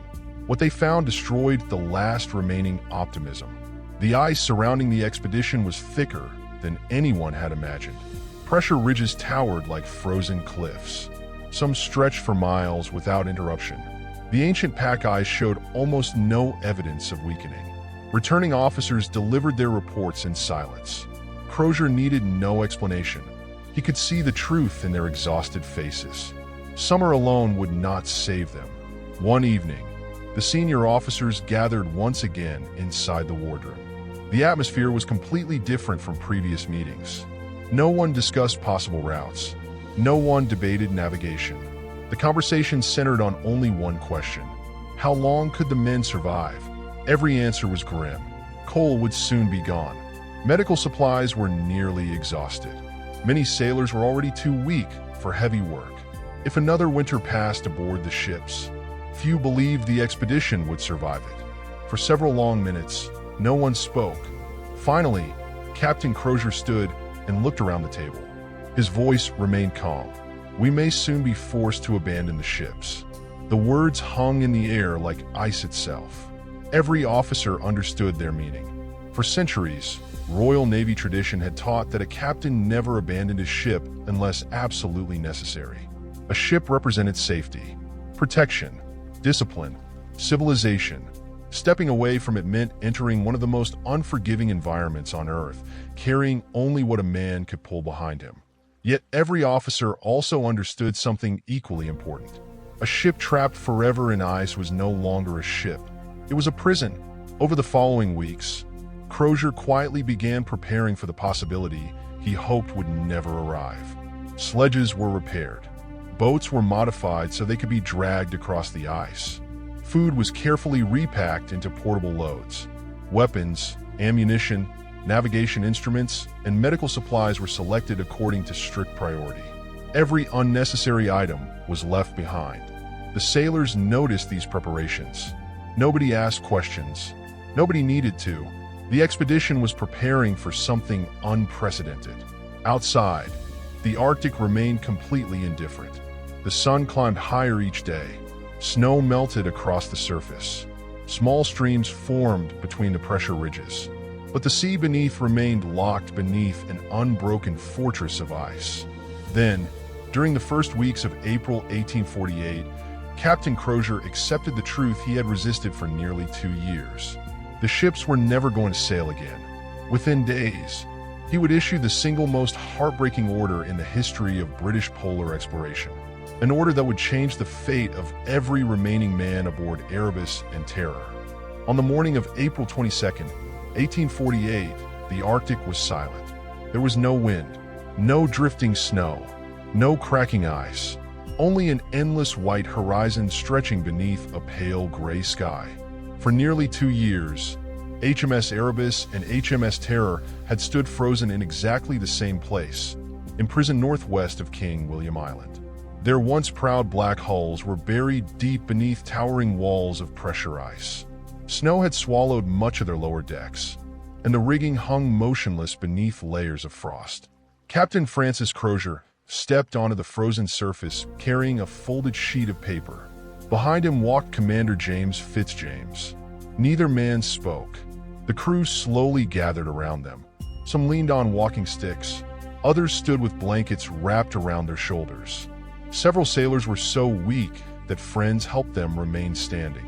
Every face carried the same question: what happens now? Crozier looked across the silent crowd. He had spent weeks trying to avoid this moment. Every possible calculation had led to the same conclusion. The ships would never sail again. Slowly, he unfolded the document. His voice remained calm, but every word echoed across the frozen sea. The expedition had been trapped since September 12, 1846. Sir John Franklin had died on June 11, 1847. 24 officers and men were now dead. The remaining 105 survivors would abandon the ships and begin marching south toward the Back River, where they hoped to reach trading posts belonging to the Hudson's Bay Company. Silence followed. Nobody cried. Nobody protested, because everyone already knew. They simply had not wanted to hear the words spoken aloud. For sailors of the Royal Navy, abandoning a ship was almost unthinkable. Ships were more than wood and iron. They were protection, warmth, discipline, home. Leaving them meant stepping into one of the harshest environments on Earth with almost no chance of survival. Yet staying meant certain death. The decision had already been made by the Arctic itself. Immediately, preparations began. Every sledge was loaded with remarkable care. Food tins, blankets, cooking equipment, muskets, powder, navigation instruments, medical supplies. Small boats were mounted on heavy wooden sledges so they could eventually be launched if open water appeared farther south. Each complete sledge weighed nearly 700 pounds, far beyond what exhausted men should ever have been expected to pull. Yet there were no horses, no dogs, only human strength. Crozier inspected every load personally. Anything considered unnecessary remained behind. Books, furniture, scientific collections, extra clothing, musical instruments, even treasured personal belongings that had traveled thousands of miles from England. One sailor quietly placed a small framed photograph of his wife inside his sea chest before closing the lid forever. Another carefully folded letters he had received before leaving home and tucked them beneath his pillow. Several officers locked their cabins exactly as they would have if leaving only for a short patrol. Deep inside, many still believed they might somehow return. The ships themselves looked strangely alive. Their masts still stood proudly against the Arctic sky. Their flags fluttered weakly in the cold breeze. Inside the cabins, tables remained set. Books rested open upon desks. Clocks hung silently on wooden walls. Half-used candles remained beside officers' journals. It was as though the entire expedition had simply stepped outside for a moment, never knowing they would never cross those gangways again. Before departure, Crozier ordered one final inspection of both vessels. The engineers shut down machinery that had once represented Britain's greatest technological achievement. The boilers cooled for the last time. The furnaces went dark. Lanterns were extinguished. Cabin doors were closed. One by one, the ship surrendered every sign of life. Late that afternoon, the column finally formed. At the front walked Captain Francis Crozier. Beside him marched Commander Fitzjames. Behind them stretched more than 100 exhausted sailors hauling massive sledges across the frozen sea. Some men already limped badly. Others coughed constantly. Several struggled simply to keep pace. No music played. No speeches inspired them. Only the grinding sound of wooden runners scraping across snow broke the silence. After several hundred yards, Crozier stopped. Almost instinctively, every man turned around. Far behind them stood HMS Erebus and HMS Terror.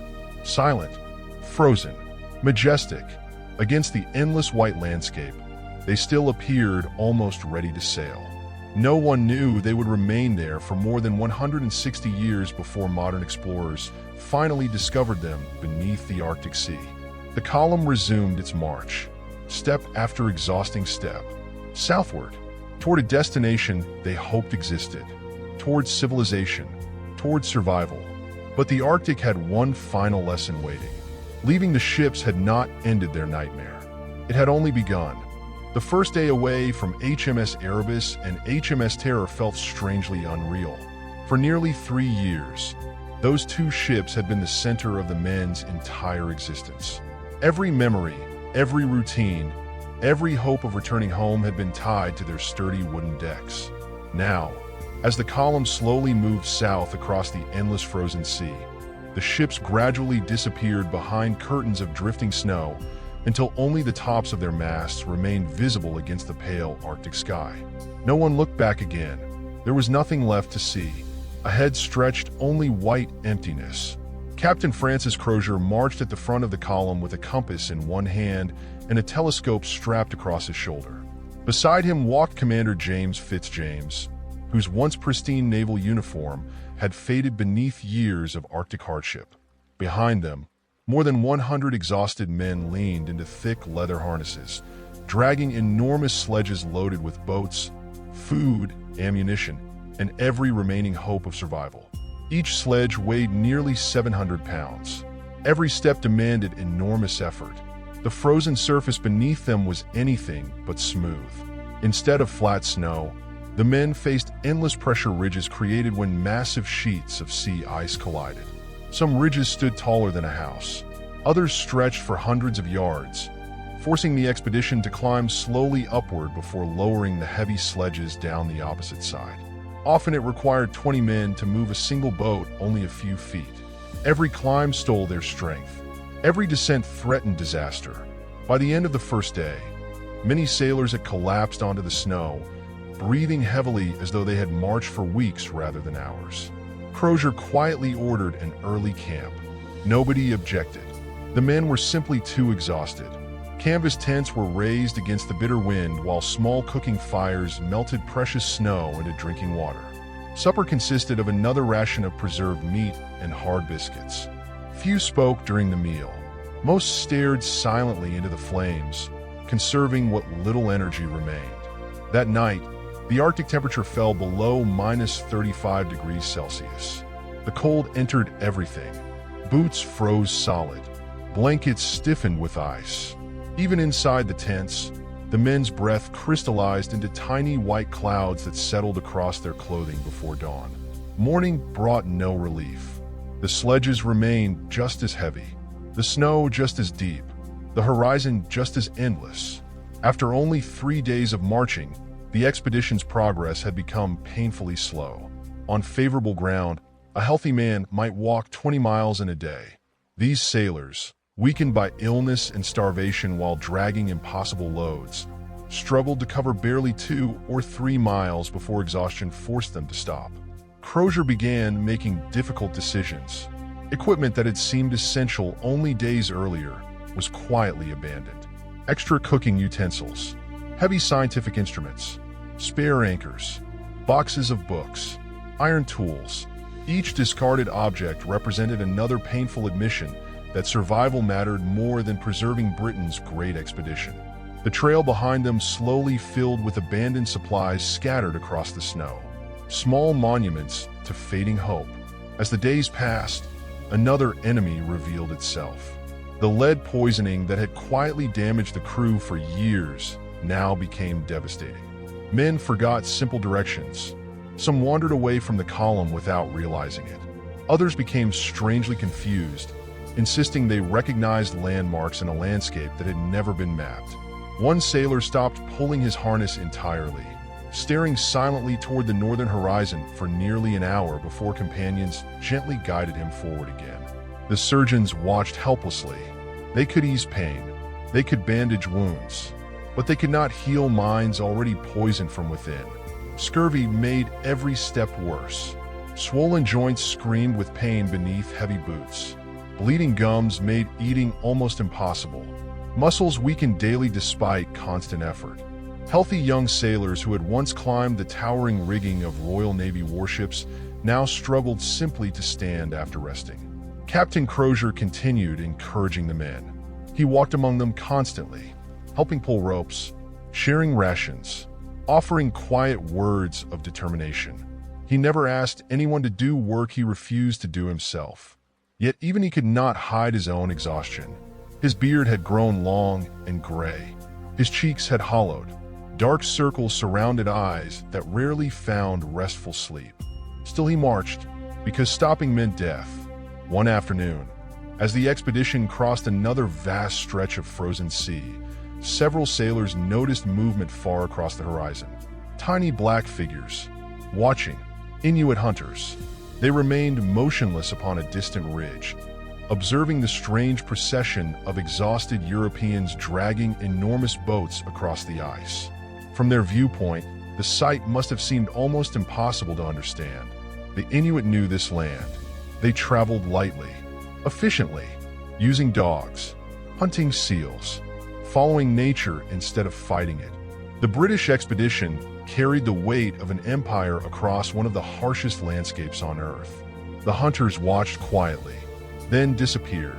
No meeting occurred, no conversation, only two worlds briefly seeing one another before continuing along completely different paths. Crozier wondered what those hunters thought.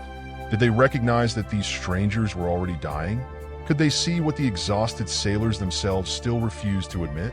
That no human strength alone could defeat the Arctic? As another freezing night settled across the endless white wilderness, the expedition gathered around tiny cooking fires, their faces illuminated by flickering orange light against a sea of darkness. They had escaped the ships, but they had not escaped the Arctic. And somewhere ahead, the first bodies would soon begin falling into the snow. The expedition had now been marching for several weeks, but time no longer mattered. Days were measured not by the calendar, but by survival. Every sunrise meant another impossible journey across the frozen Arctic. Every sunset meant another night of bitter cold, aching muscles, and dwindling hope. The sledges grew heavier with every mile, not because their loads had increased, because the men pulling them had grown weaker. Each morning, it took longer for the camp to prepare for departure.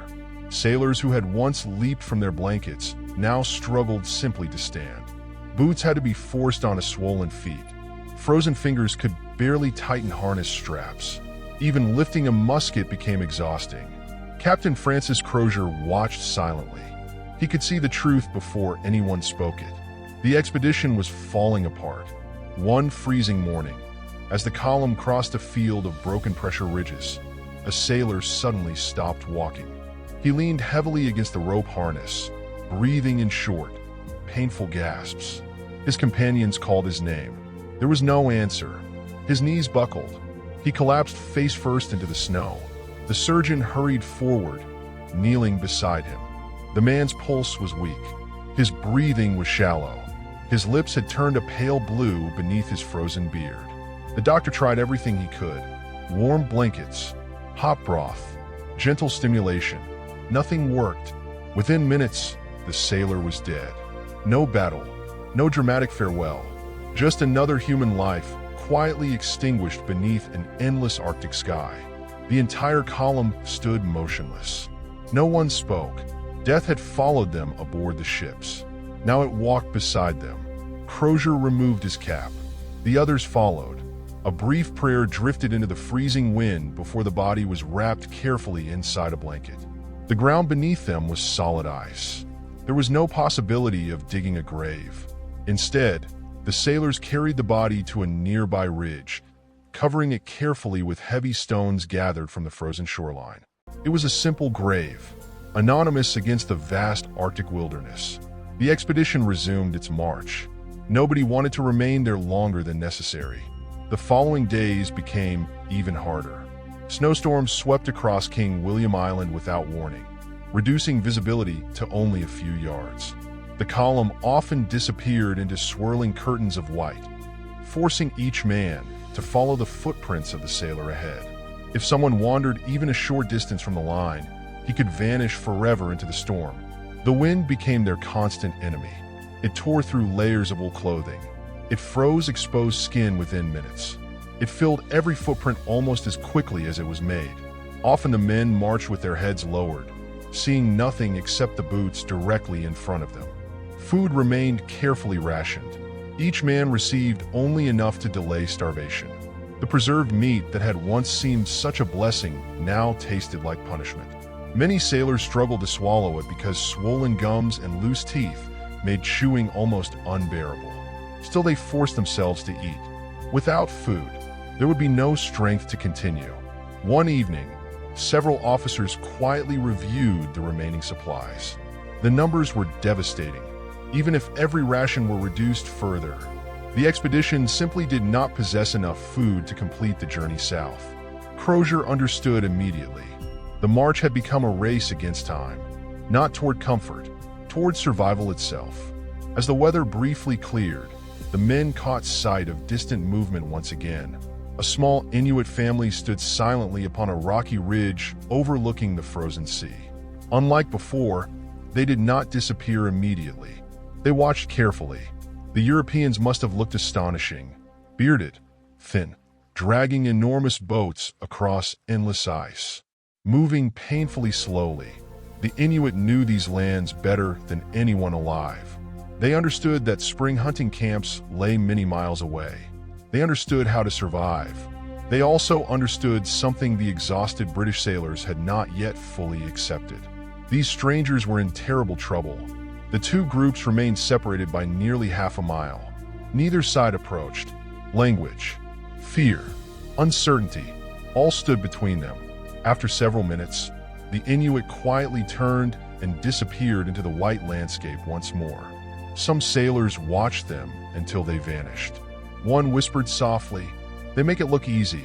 No one answered, because everyone knew it wasn't easy. The Inuit survived because they belonged to the Arctic. The British expedition had tried to conquer it, and the Arctic never allowed itself to be conquered. That night, another sailor failed to wake. Then another. Illness, starvation, exhaustion. The causes hardly mattered anymore. Every sunrise seemed to bring one fewer face around the cooking fire. The column grew smaller, the silence grew longer, and Captain Crozier began to realize a horrifying truth. If help did not arrive soon, there might be no one left alive to rescue.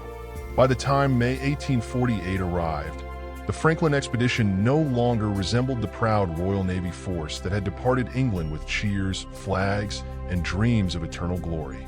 The Arctic had stripped away every illusion. The polished naval uniforms had become faded layers of patched wool and animal skins. Heavy beards hid hollow faces. Boots were worn almost beyond repair. Every man's shoulders bent beneath exhaustion that no amount of sleep could cure. The expedition was no longer exploring. It was simply trying to survive one more day. Each morning began with the same ritual. Before sunrise, Captain Francis Crozier slowly walked through the silent camp. He paused beside every tent. He counted every face, not because regulations required it, because every morning he feared finding another man who had quietly died during the night. Too often, he did. There were no longer formal funerals, no carefully spoken prayers lasting several minutes. The survivors simply lacked the strength. Bodies were wrapped inside blankets, placed gently beneath loose stones whenever rocks could be found.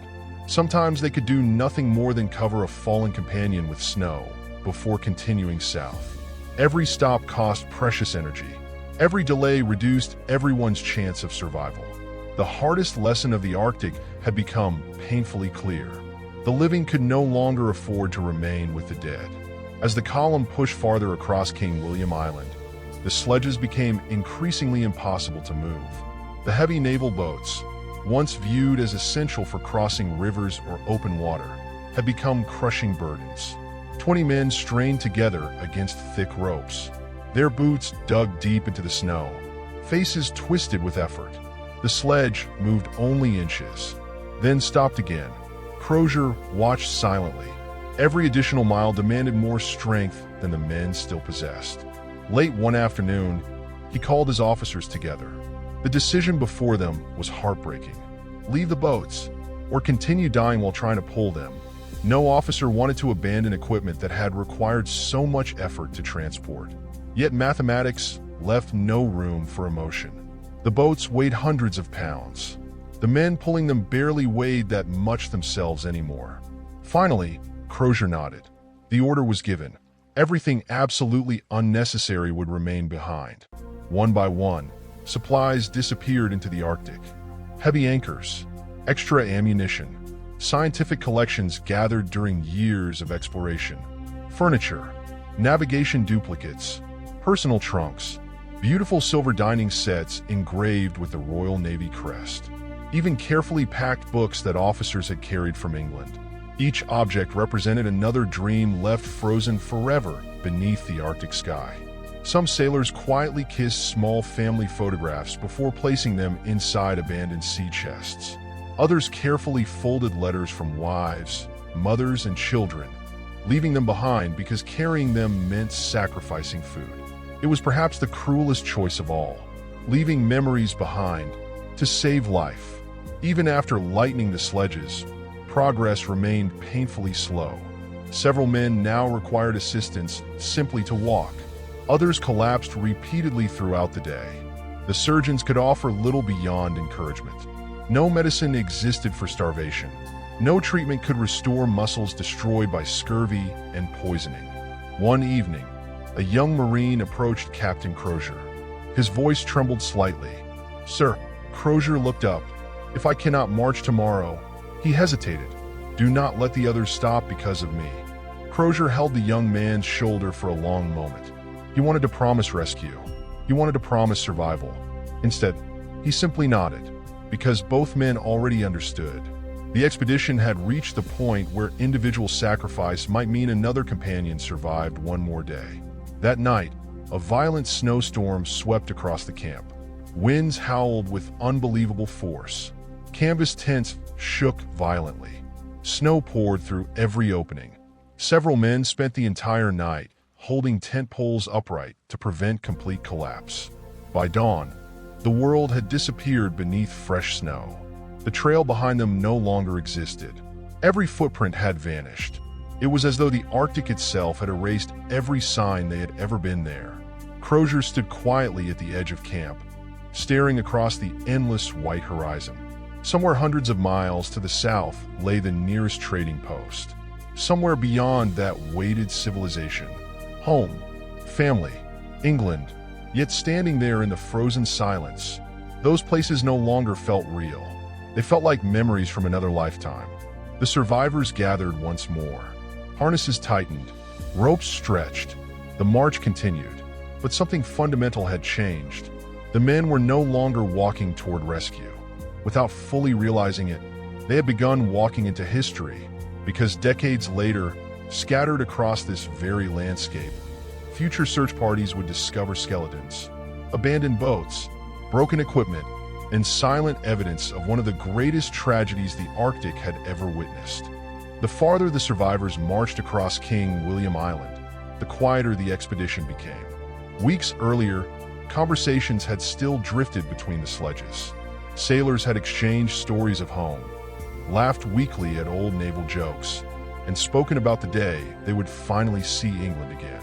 Now, almost no one spoke. There was simply no energy left for conversation. Only the sound of boots crunching through frozen snow and the slow scraping of wooden sledges broke the endless silence of the Arctic. Every breath burned inside their lungs. Every step sent sharp pain through swollen joints weakened by scurvy. The ropes cutting across their shoulders had rubbed deep wounds into heavy wool uniforms. Blood soaked into frozen fabric before instantly turning to ice. Still, they kept walking. Captain Francis Crozier never allowed the column to stop for long.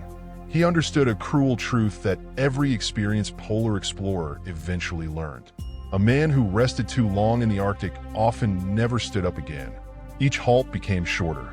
15 minutes, then 10. Finally, only enough time to swallow a few bites of preserved meat and melted snow before moving again.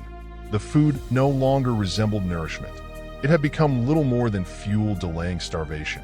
Most men could barely chew because swollen gums bled constantly. Others swallowed without tasting anything at all. Hunger had become permanent.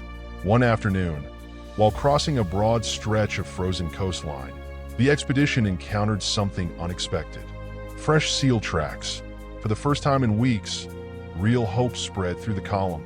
If seals were nearby, fresh meat might finally be possible. Crozier immediately ordered several experienced marksmen forward. The hunters followed the tracks carefully across the ice, moving with as much silence as exhausted bodies allowed. Hours passed. Finally, one rifle shot echoed across the frozen landscape. Then another. The waiting men looked toward the horizon. No signal came. When the hunting party eventually returned, they carried only disappointment. The seals had escaped through breathing holes beneath the ice before anyone came within range. The precious ammunition had been wasted. The expedition received no food. That evening, the meal was smaller than ever before. No one complained. There was nothing left to say. As May continued, more strange behavior appeared among the crew. Some sailors began speaking to people who were not there. One young Marine insisted he could hear church bells from England carried across the wind. Another repeatedly claimed he could see ships sailing just beyond the horizon whenever sunlight reflected across the ice. The surgeons recognized severe mental deterioration. They blamed exhaustion, extreme cold, starvation. None of them realized that years of lead poisoning were slowly destroying the men's nervous systems. Captain Crozier quietly assigned healthier sailors to watch over those showing signs of confusion. No one was left alone anymore. The Arctic punished isolation without mercy. One cold evening, shortly before camp was established, Commander James Fitzjames noticed a sailor missing from the line. The entire column stopped. Lanterns were lit despite the remaining daylight. Search parties retraced the trail across nearly 2 miles of snow. They found him sitting quietly beside a pressure ridge. He wasn't injured. He wasn't asleep. He simply looked toward the northern horizon with an empty expression. When Crozier gently asked what he was doing, the sailor smiled faintly. I thought He whispered, "I was already home." No one answered. The men simply helped him back to his feet. By now, reality itself had begun slipping away. The following morning revealed another terrible discovery. One of the strongest petty officers in the expedition had died peacefully during the night. There had been no cries for help, no struggle. His companions later said he simply rolled onto his side while sleeping and never woke again. The burial lasted less than 5 minutes. The survivors no longer possessed enough strength for anything more.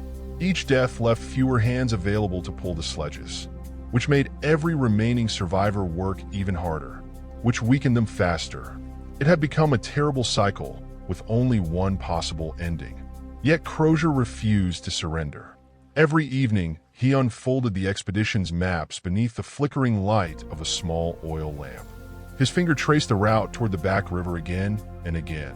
If they could just reach its shores, if they could just find one Hudson's Bay trading post, if they could just encounter one rescue party, perhaps, just perhaps, someone might survive. But unknown to every exhausted man marching south, Britain had no idea they were in danger. No rescue expedition had yet reached these frozen waters.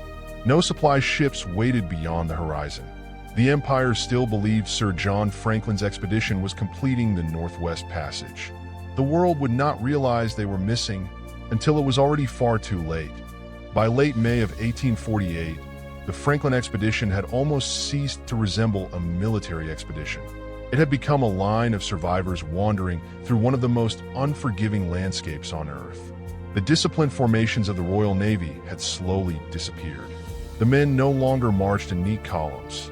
Instead, they stretched across the frozen landscape in small, scattered groups, each moving at the pace of its weakest member.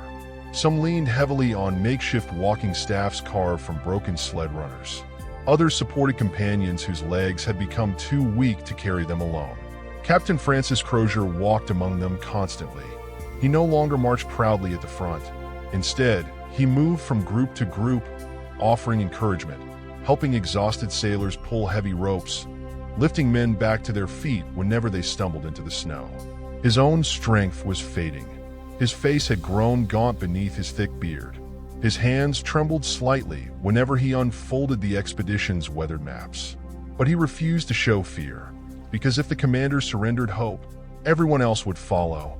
Each evening, the camp became smaller, not because the tents had shrunk, because fewer men remained alive to occupy them. The dead were now appearing almost daily. Some died quietly while sleeping. Others collapsed during the march, unable to rise again. Several simply sat down beside the trail and never moved. The survivors no longer possessed enough strength to carry bodies. Every death forced another painful decision: stay or continue walking. Crozier always chose the march, not because he lacked compassion, because stopping meant sacrificing the living for the dead. It became one of the cruelest burdens of command he had ever carried. One afternoon, the expedition reached a rocky stretch of shoreline where snow had partially melted beneath the spring sunlight. For the first time in weeks, patches of bare ground appeared beneath their boots. The sight lifted spirits, if only briefly. Some men knelt to touch the exposed earth. It felt almost unbelievable after so many months surrounded by endless ice. Nearby, small Arctic flowers had begun pushing through the frozen soil. Tiny purple blossoms, fragile, beautiful, completely indifferent to the suffering unfolding around them. One exhausted sailor smiled faintly. "I never thought," he whispered, "I'd be happy to see dirt." A few men laughed softly. It was the first laughter anyone had heard in days. But the moment passed quickly. The march continued. Later that evening, one of the scouts hurried back toward Crozier. He had seen smoke, real smoke, far across the horizon. The news spread through the column almost instantly. Smoke meant people, perhaps Inuit hunters, perhaps a trading camp, perhaps rescue. For the first time in months, excitement replaced exhaustion. The column changed direction immediately. Every remaining ounce of strength seemed to return. Men who had struggled to walk only minutes earlier now pushed forward with renewed determination. Hour after hour, they marched toward the distant haze. Finally, They reached the place. There was no camp, no people, only the blackened remains of an old Inuit fire pit abandoned many months before. The smoke had been nothing more than wind lifting ash into the air beneath unusual sunlight. The silence that followed was devastating. Several sailors simply lowered their heads. One quietly removed his harness. Another sat upon the snow without speaking. Hope had become more dangerous than despair, because every time it appeared, the Arctic took it away. That night, a violent blizzard struck without warning. Snow buried the tents almost immediately. The wind screamed across the frozen plain with unbelievable force. Canvas ripped loose from several shelters. Cooking fires disappeared beneath blowing snow. The temperature plunged once again. Inside one crowded tent, several sailors huddled together beneath frozen blankets. No one slept. They simply listened to the storm, listening and waiting for morning.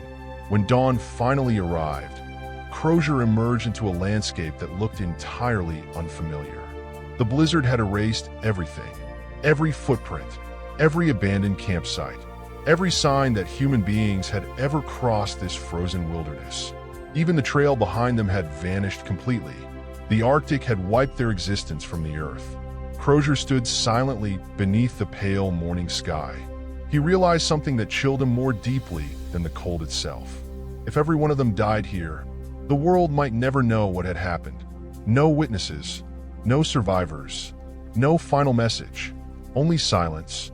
Yet unknown to Captain Crozier, far away in Britain, families had already begun asking questions. Months had become years.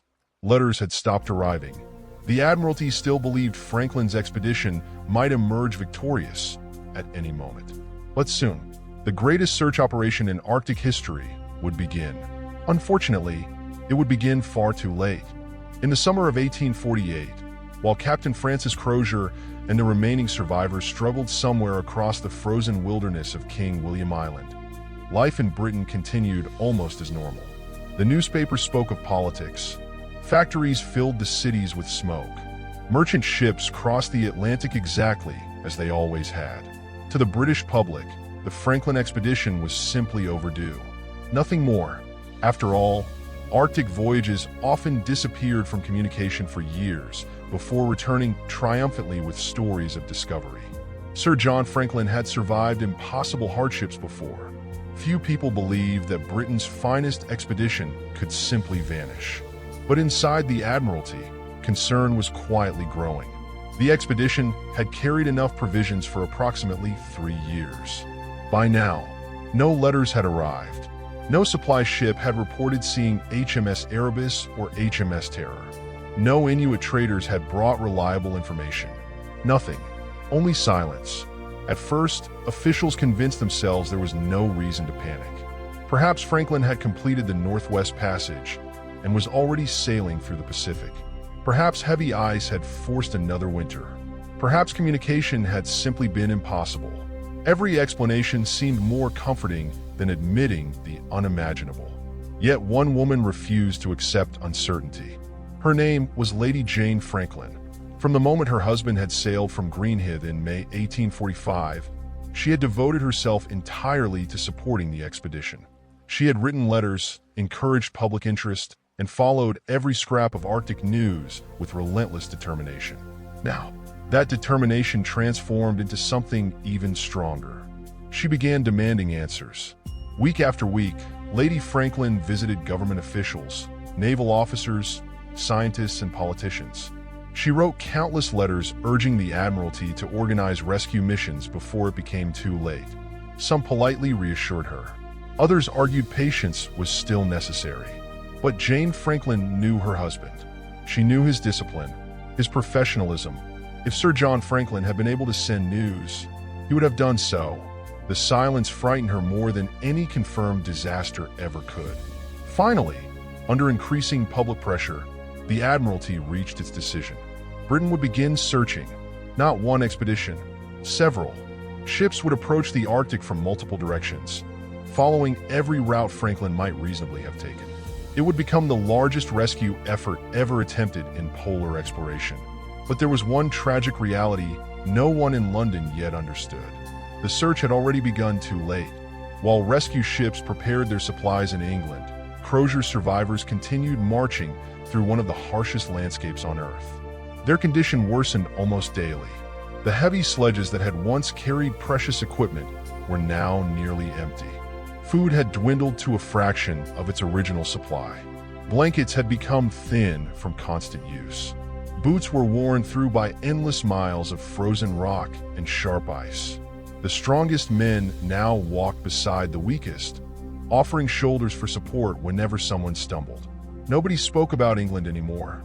Home had begun feeling like another world. One afternoon, Crozier ordered a brief halt beside a rocky shoreline overlooking a narrow stretch of frozen water. Several men collapsed immediately after removing their harnesses. No one had the strength to build proper shelter. They simply wrapped themselves inside blankets and rested against the rocks while snow drifted quietly around them. The surgeon moved from man to man, checking pulses, examining swollen gums, listening to weak breathing. His notebook had become increasingly difficult to write, not because ink froze, because every page contained another death. Another name, another life slipping away. Late that evening, Crozier quietly climbed a nearby ridge alone. From its summit, he scanned the frozen horizon through his telescope. Nothing. No ships. No smoke. No movement. Only endless white stretching beneath the pale Arctic sky. For the first time since assuming command, he allowed himself to imagine the impossible. Perhaps no rescue was coming. Perhaps Britain still believed they were safely exploring. Perhaps everyone they loved assumed they remained alive. The realization struck with terrible force. They had disappeared from the world. Completely. Below him, the exhausted camp remained silent. Tiny cooking fires flickered weakly against the darkness.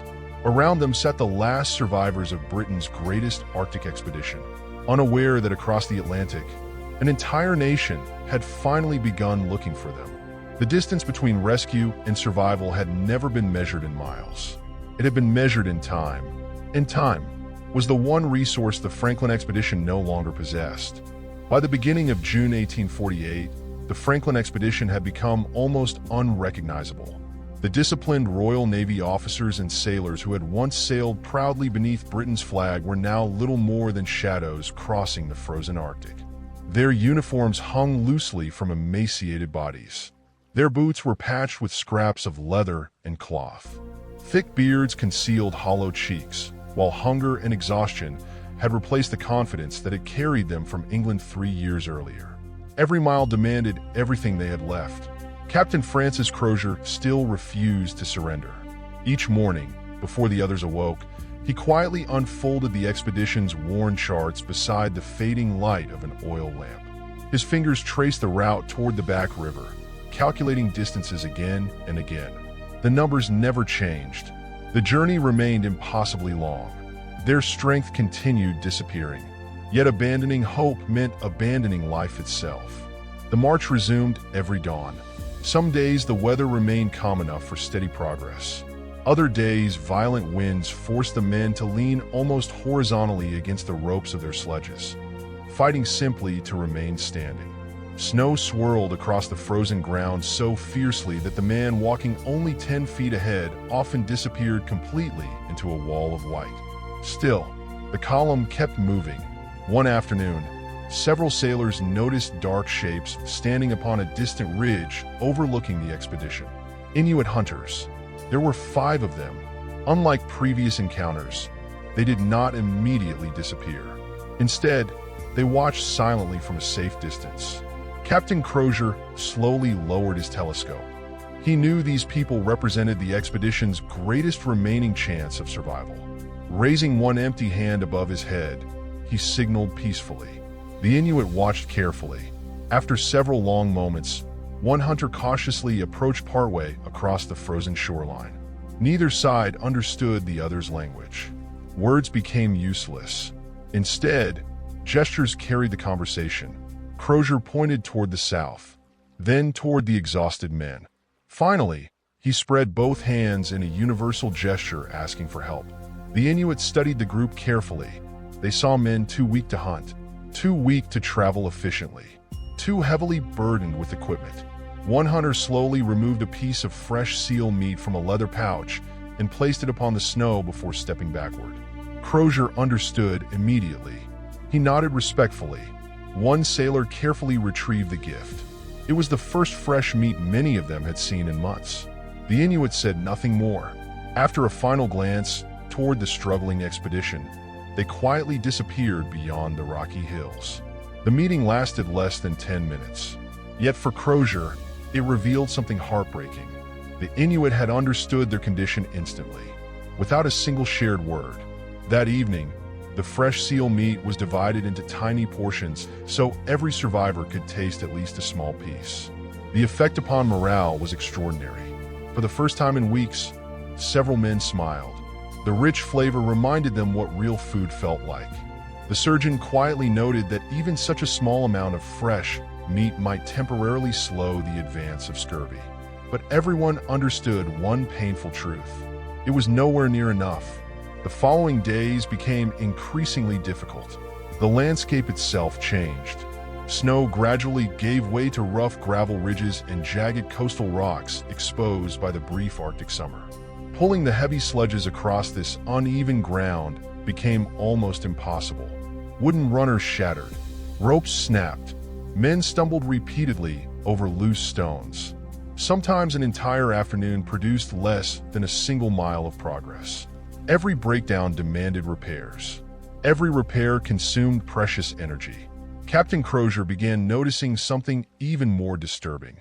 The survivors had stopped talking about rescue. No one discussed England anymore. No one spoke about family. No one wondered what newspapers might write if they returned home. Their entire world had narrowed to three simple thoughts: walk, rest, survive. One cold evening, after camp had been established beside a shallow stream of melting snow, Commander James Fitzjames quietly approached Crozier. Neither officer spoke for several minutes. They simply watched the fading sunlight reflecting across the frozen coastline. Finally, Fitzjames broke the silence. "Do you think they'll ever know?" Crozier understood exactly what he meant. Would Britain ever learn what had happened? Would families discover where their sons had fallen? Would anyone find the expedition? Crozier stared across the endless Arctic before answering softly. "I believe." He paused. "Someone will come." Another long silence followed. "But," he continued, "I'm no longer certain they'll find us alive." The wind carried his words away into the vast wilderness. Neither man spoke again. Above them, the midnight sun circled silently across the Arctic sky. Below them, the remaining survivors slept beneath worn blankets, unaware that history was already closing around them. Their footsteps would soon disappear beneath drifting snow. Their camps would vanish. Their voices would fade. But scattered across this frozen land, the Arctic would preserve their final journey for generations yet to come. By the middle of June 1848, the Arctic had become quieter than ever before. Not because the wind had stopped, not because the snow had melted, but because there were fewer voices left to break the silence. The expedition that had once numbered 129 officers and sailors had been reduced to a small, exhausted band struggling across the desolate coastline of King William Island. Every sunrise revealed another face missing from the morning count.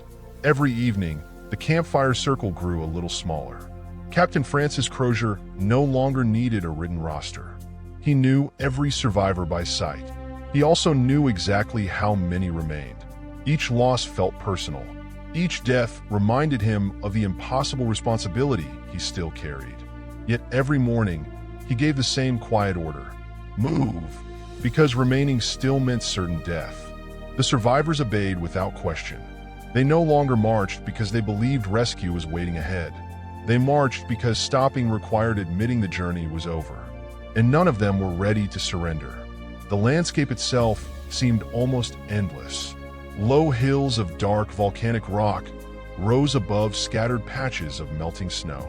Narrow streams carved through the frozen ground, carrying crystal-clear water toward the Arctic Ocean. Tiny purple saxifrage flowers bloomed between the stones, bringing unexpected color to a land that had seemed lifeless for so long. Nature continued its seasons, completely indifferent to human suffering. One afternoon, while crossing a broad gravel ridge, the expedition discovered something remarkable. The weathered remains of an old Inuit campsite. Stone rings where tents had once stood. Animal bones scattered across the ground. Broken tools carved from antlers. Signs that people had successfully lived here for generations. The men searched carefully. They found nothing useful. No food, no fuel. Only evidence that survival in the Arctic was possible for those who truly understood it. Captain Crozier knelt beside one of the stone circles for several moments. He ran his gloved hand across the carefully arranged rocks. The camp was simple, lightweight, practical. It had been designed by people who accepted the Arctic instead of fighting against it.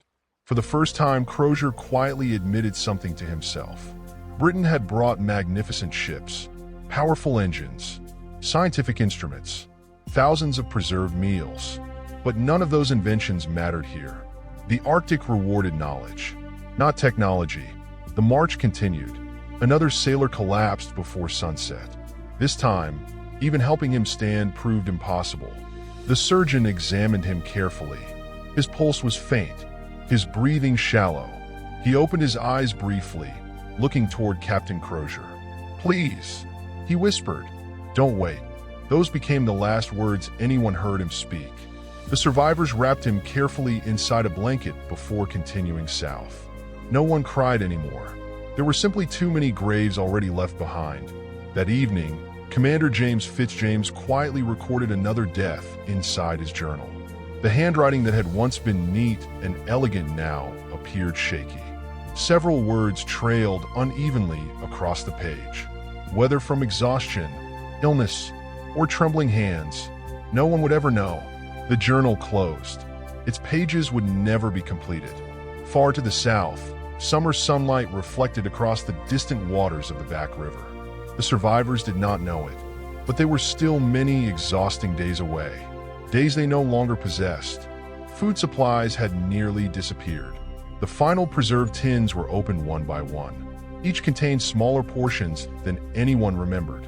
Many sailors quietly scraped every last fragment from the empty cans before placing them aside. Nothing could be wasted. Even hope itself had become a ration. One evening, Captain Crozier climbed another rocky hill overlooking the frozen coast. The Arctic stretched endlessly beneath the midnight sun. No ships, no smoke, no rescue, only silence. He removed his telescope slowly. For nearly 3 years, he had searched every horizon believing he might someday see salvation. Tonight, he simply stood, watching, listening, accepting. Below him, the survivors prepared another fragile camp beneath the endless northern sky. None of them realized they were leaving behind something greater than footprints. They were leaving behind one of history's greatest mysteries. A mystery that would challenge explorers, scientists, historians, and archaeologists for more than 170 years. Because although many of these men would never return home, their story was only beginning. The Arctic was silent once again, not because the wind had stopped, not because the snow had ceased to fall, but because the last echoes of the Franklin expedition had begun to disappear into the vast wilderness. By the summer of 1848, Captain Francis Crozier and the few remaining survivors had become scattered across the frozen landscape. The once proud column that had marched away from HMS Erebus and HMS Terror no longer existed as a single expedition. Exhaustion, starvation, disease, and the relentless Arctic had slowly broken it apart. Some men could no longer continue.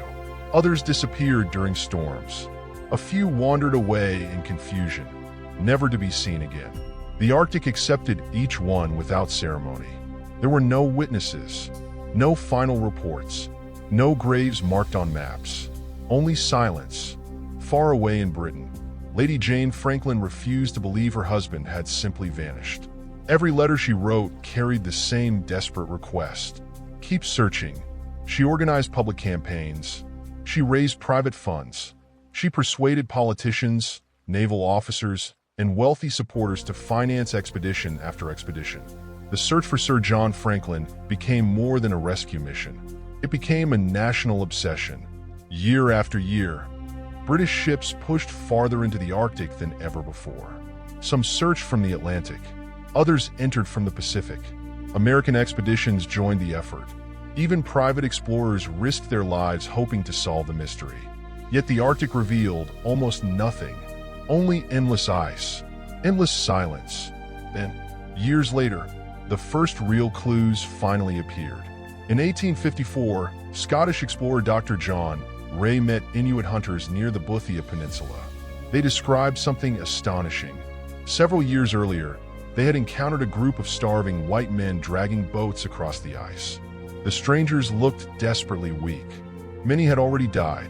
Others continued south before disappearing forever.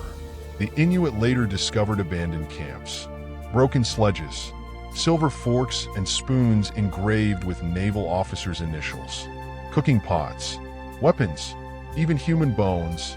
Some bones showed unmistakable evidence that the desperate survivors had resorted to cannibalism during their final days. When Ray carried this information back to Britain, the reaction was explosive. Many refused to believe it. Victorian Britain considered Royal Navy officers the very symbol of honor and discipline. The suggestion that British sailors could have reached such desperation shocked the nation. Even Charles Dickens publicly criticized Ray's account, insisting civilized British gentlemen would never do such a thing. History, however, would eventually prove Ray was telling the truth. Decades passed. More expeditions searched. More relics appeared. A button here, a spoon there, fragments of uniforms, pieces of wood from abandoned sledges. Each discovery answered one question, only to create two more. Where had Franklin died? Where were the ships? What happened to Captain Crozier? Did anyone survive longer than historians believed? The greatest mystery remained hidden beneath the Arctic. For more than 160 years, HMS Erebus and HMS Terror simply vanished. Many believed the sea had destroyed them forever. Others thought the ice had crushed them into splinters. Some imagined they rested beneath thousands of feet of frozen water, never to be seen again. Then, in the 21st century, modern technology finally accomplished what generations of explorers could not. Using sonar, satellite mapping, and underwater archaeology, researchers searched the Arctic once again. In 2014, history changed forever. Deep beneath the cold waters of Queen Maud Gulf, explorers located the remarkably preserved wreck of HMS Erebus. 2 years later, in 2016, HMS Terror was discovered resting peacefully beneath the Arctic Sea. Both ships had survived. Cabins remained intact. Cannons still pointed silently through open gun ports. Glass windows survived. Furniture remained inside officers' quarters. Even plates and bottles still rested where sailors had left them more than a century and a half earlier. It felt less like discovering a shipwreck and more like opening a perfectly preserved time capsule. The Arctic had guarded its secret with extraordinary care. Now, at last, it was beginning to speak. When the wreck of HMS Erebus was discovered in 2014, archaeologists approached it with extraordinary caution.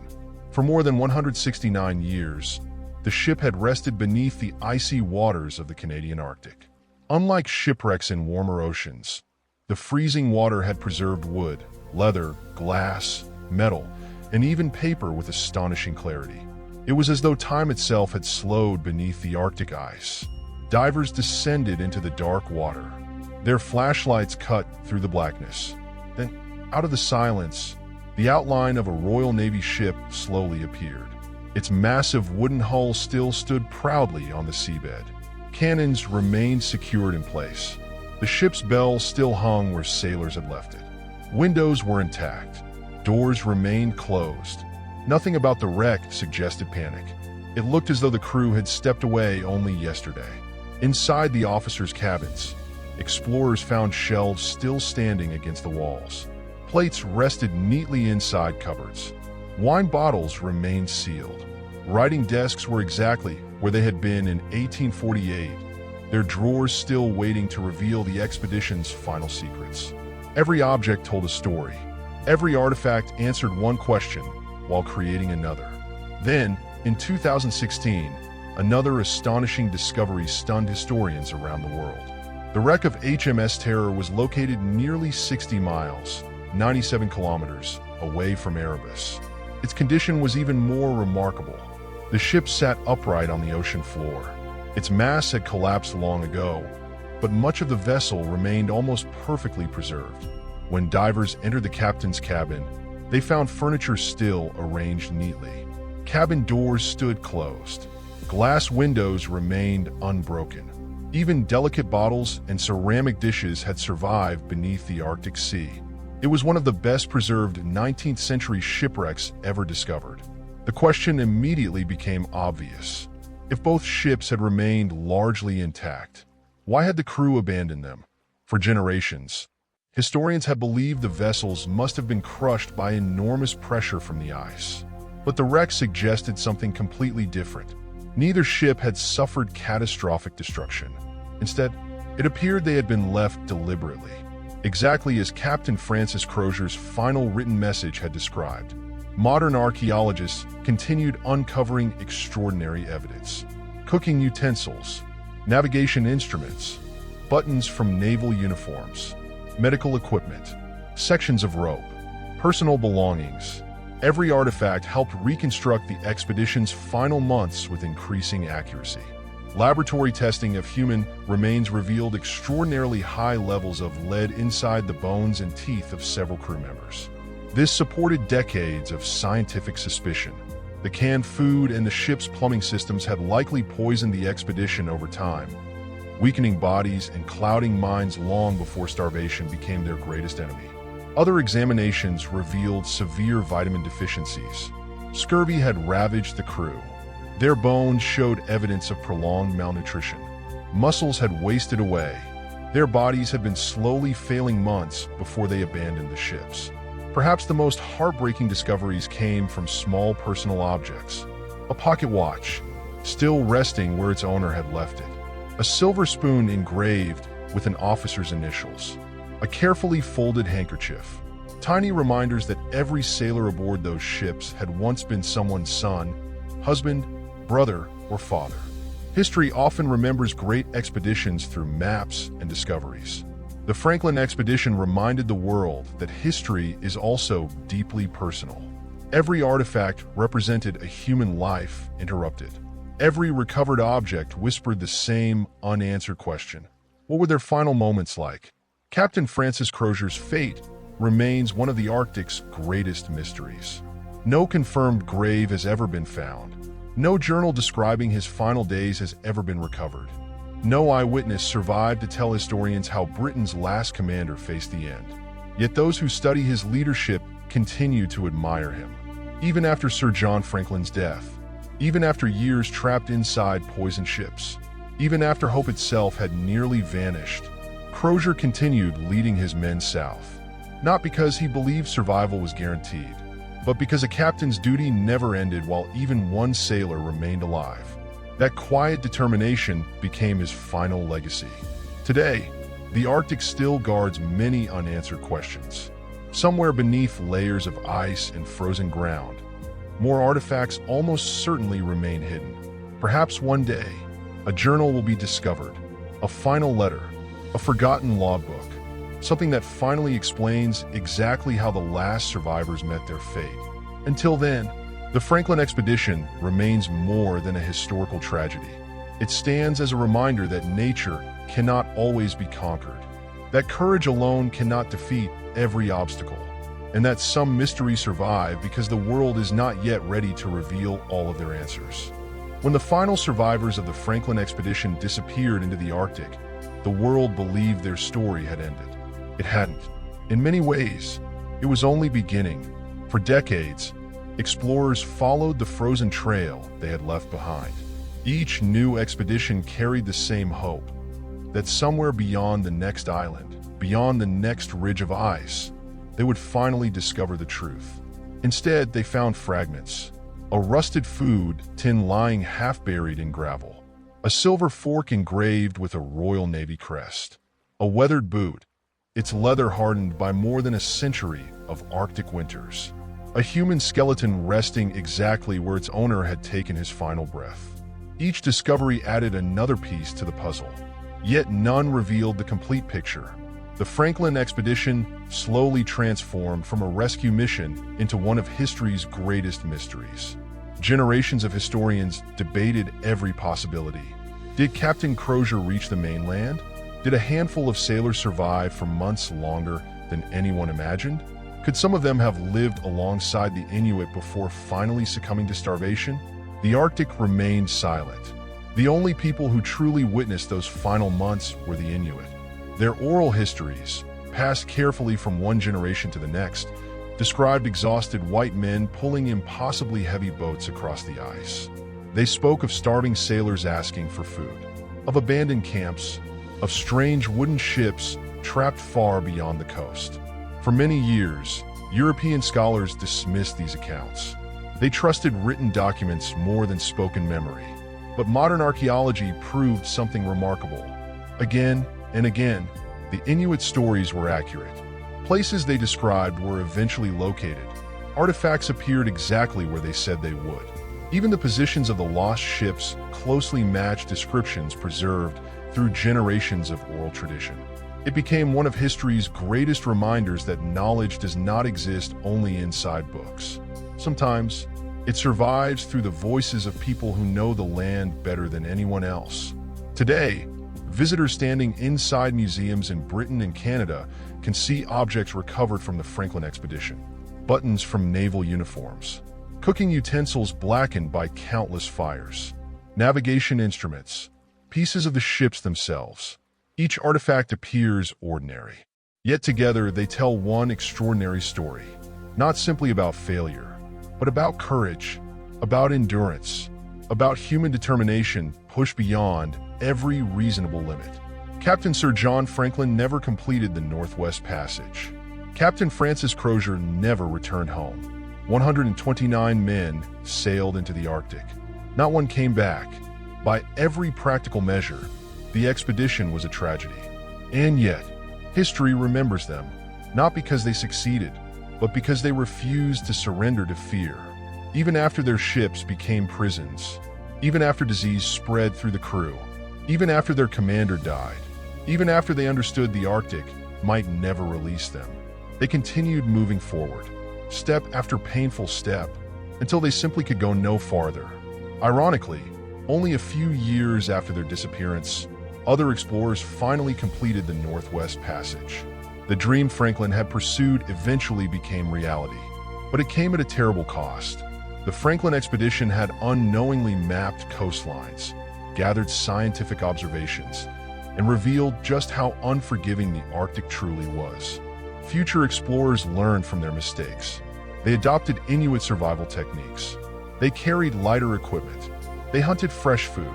They respected the Arctic instead of trying to overpower it. In that sense, the Franklin expedition changed polar exploration forever. Its greatest contribution was not the passage it failed to complete. It was the lessons it left behind. Today, beneath the icy waters of the Canadian Arctic, HMS Erebus and HMS Terror still rest in remarkable silence. Their cabins remain preserved. Their wooden beams still endure. They have become underwater memorials to every man who believed the unknown was worth exploring. Perhaps one day, archaeologists will recover a final journal. Perhaps Captain Crozier's last written words still wait inside a sealed cabin beneath layers of Arctic mud. Perhaps another discovery will answer questions historians have debated for nearly 2 centuries. Or perhaps, some mysteries are never meant to be solved completely, because sometimes history's greatest power lies not in the answers it gives us, but in the questions it leaves behind.